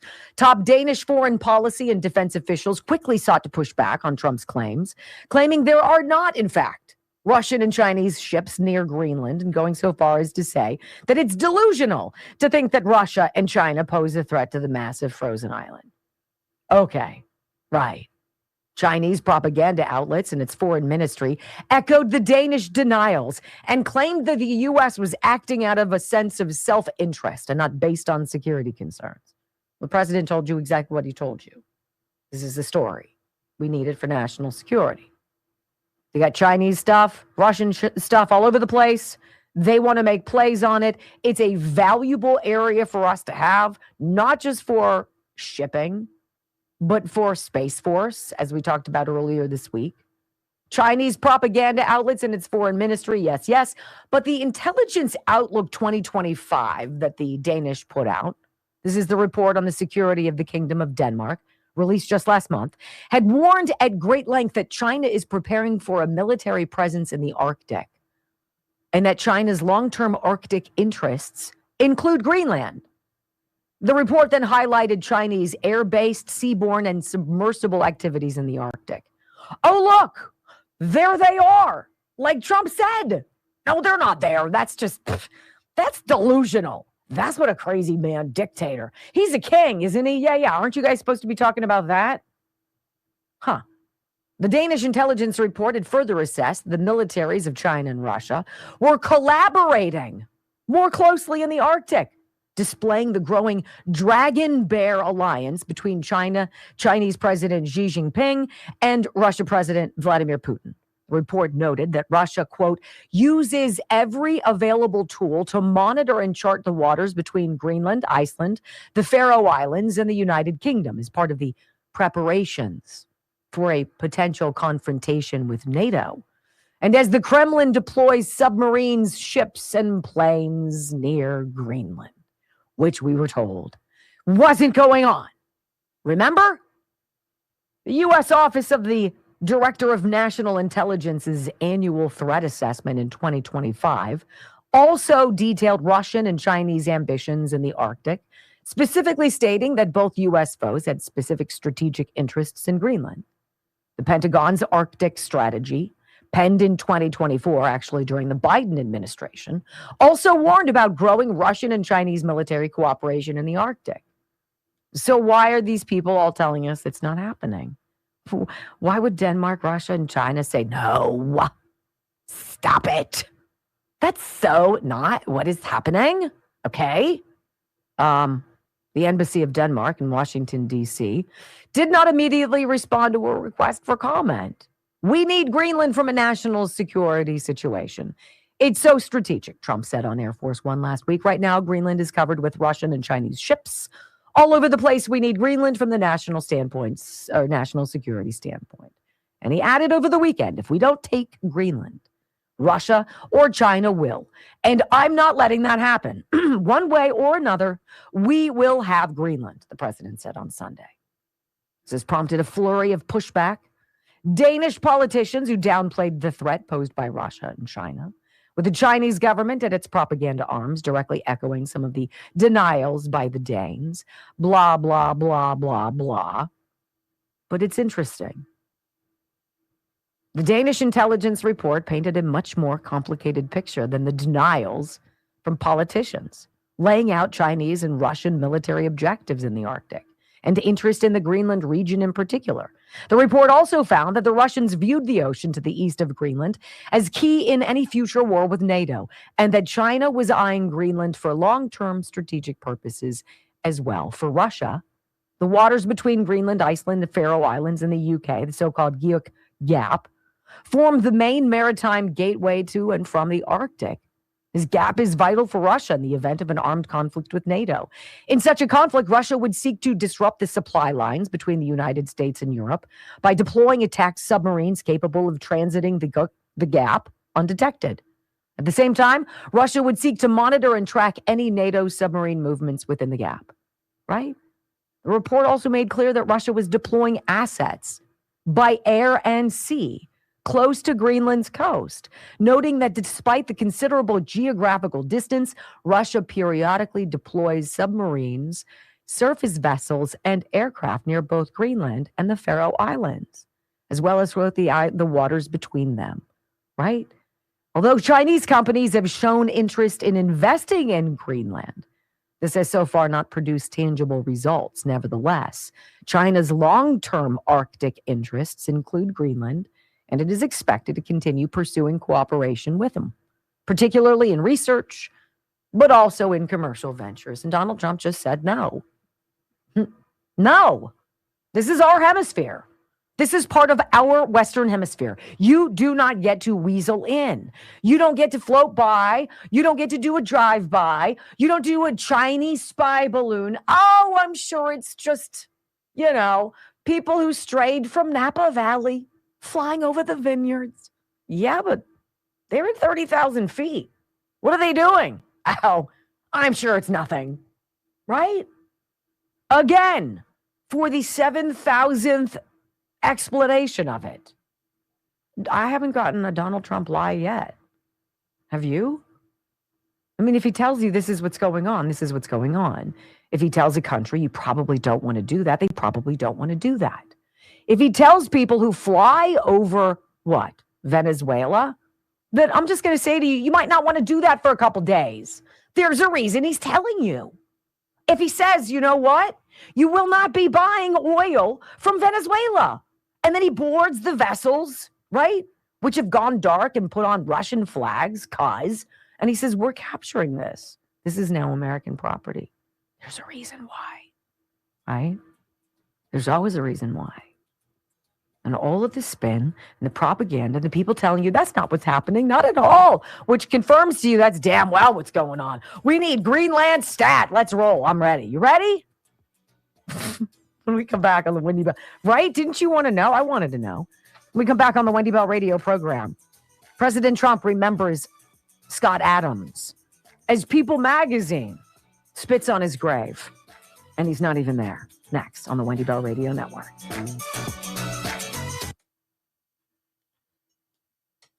There are rumors on Twitter that the Supreme Court has delayed the ruling on Trump's tariffs until June. So we're going to keep collecting them. Yeah.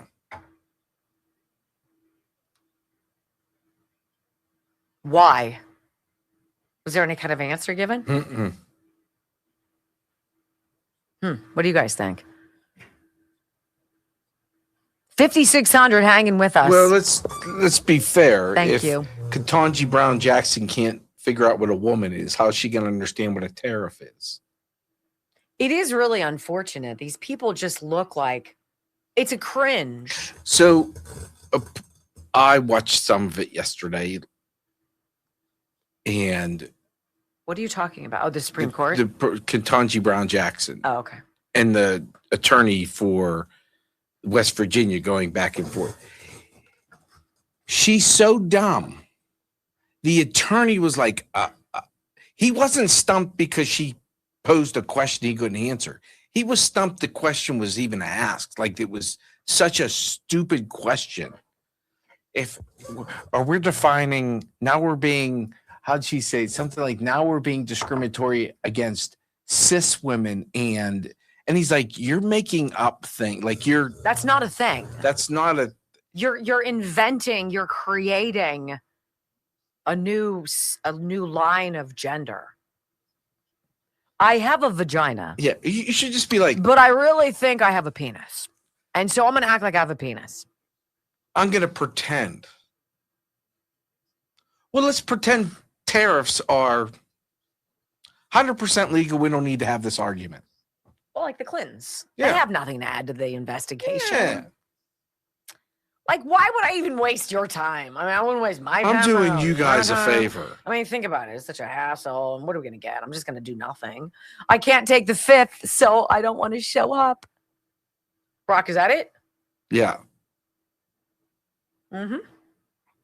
I have immunity, but that immunity does not prevent me, does not give me the right from self-incrimination. Yeah, because you can't. But it also wonders, does that immunity, maybe some of you know, and I don't, does that immunity only exist when he was president? Because we know he was on the Lolita Express when he wasn't president. So, like, he has to tell the truth because he has immunity, but does that immunity... Did you bang her? Does that immunity... No, I didn't bang her between 1994... It depends on what your definition of bang is. Some people are saying you have to pound the schnitzel. Yes. The wiener. Yes, you do have to pound the wiener. I'm going to say Whoa! Now, wiener. actually, I will Not say... wiener. I will say that they come in cutlets and they're pretty thin. So, but I've got the mallet. I've got the, I'll work it. I'm looking forward to it. Hopefully Jack helps me. And hey, Hopefully there's leftovers. To Steve, who is sharing the recipe of his great-great-grandmother's hot German potato salad that she brought with her from the old country when they immigrated here in 1899.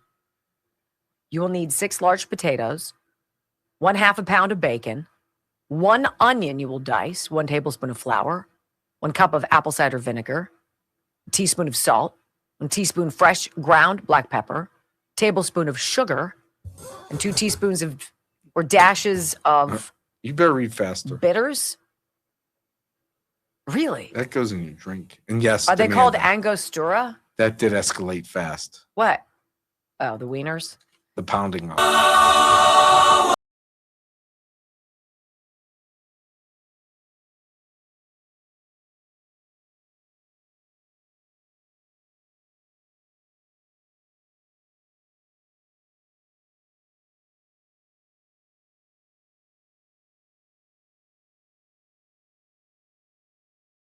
As we learned in the morning just before this program started, that Dilbert cartoonist and beloved commentator of Things Common Sense, Scott Adams, died from prostate cancer. We have watched so much of his journey. I think he really hit it in May when he came out and admitted to his podcast followers that he was battling the same cancer Joe Biden allegedly is, and that his prostate cancer had metastasized into his bones. And we followed along on his journey. And he has paid quite a price. 2015, right? He came out as not just supporting then candidate Donald Trump. He predicted Trump would win. And he got a beating over it. The tolerant left, right? Dilbert creator Scott Adams, who foretold Trump's rise and diagnosed America's political sickness, dead at 68. This is New York Post. Cartoonist, author, and political commentator Scott Adams died Tuesday after a battle with prostate cancer. He was 68. His ex-wife and caregiver, Shelley, made the announcement on Adams' live stream Tuesday morning. Unfortunately, this is not good news, Shelley said. Of course, he waited until just before the show started. He's not with us anymore. Shelley read aloud a final message that Adams wanted to say on the live stream. If you're reading this, things did not go well for me. The message began. I have a few things to say before I go. My body fell before my brain. I am of sound mind as I write this January 1st, 2026. After speaking about Christianity, Adams' message said, for the first part of my life, I was focused on making myself a worthy husband and parent as a way to find meaning. That worked, but marriages don't always last forever, and mine ended in a highly amicable way. I'm grateful for those years and the people I came to call my family. Adams announced he was diagnosed with metastatic prostate cancer in May of last year. He said he'd been dealing with his condition privately for some time before the announcement, but noted that the cancer had progressed to stage 4 and had spread to his bones. And we told you about the time he said he wasn't going to get better and he was going to be transitioning shortly. President Trump said, sadly, the great influencer Scott Adams has passed away. He was a fantastic guy who liked and respected me when it wasn't fashionable to do so. He bravely fought a long battle against a terrible disease. My condolences go out to his family and all of his many friends and listeners. He will be truly missed. God bless you, Scott. Classy. Can't say the same for People magazine. This is the headline over at People magazine. Scott Adams, disgraced Dilbert creator, dies at 68. Disgraced Dilbert creator. Scott Adams was the furthest thing from disgraced. He got canceled right around the time I did. One of the first victims of this bonkers, woke nonsense of the left. And he learned real fast he was not allowed to talk about President Trump, Donald Trump, candidate Trump winning. Couldn't support him. He lost his business. Dilbert pretty much died. Lost his syndication. Because God forbid in 2016 in America, you weren't allowed to have an opinion. You weren't allowed to have an opinion that strayed from the rest of the crowd. You weren't allowed to speak out and speak your truth. Right? But Renee Good has her freedom of speech. She should be allowed to go use it, blocking traffic, and expect not to get shot when she puts an ICE agent in danger. The double standard is so disgusting, isn't it? Disgraced Dilbert creator. There's nothing disgraced about Scott Adams. He was wise before his time. He saw things. He heard it. He felt it. He saw the magnetism. He was one of the creators of this idea of MAGA, which gave birth to President Trump. The only disgrace comes from the left that even in death can't just give it a break. Even in death can't be classy. Can't take the high road. Rejoices, celebrates, or kicks one last time before the body's even cold. That's what they did with Charlie Kirk. People magazine knows better. But anybody who speaks the truth, anybody who demands it, anybody who seeks it out is their greatest enemy. Trump is just merely the first line. There's many more standing behind him. So to Scott Adams' ex-wife, what a beautiful testimony that she would be the one as he transitioned, that she would be the one to witness him accepting Christ as his Lord and Savior. How fitting. Rest in peace. Thanks for being a part of the Wendy Bell radio program. We'll see you tomorrow. Peace.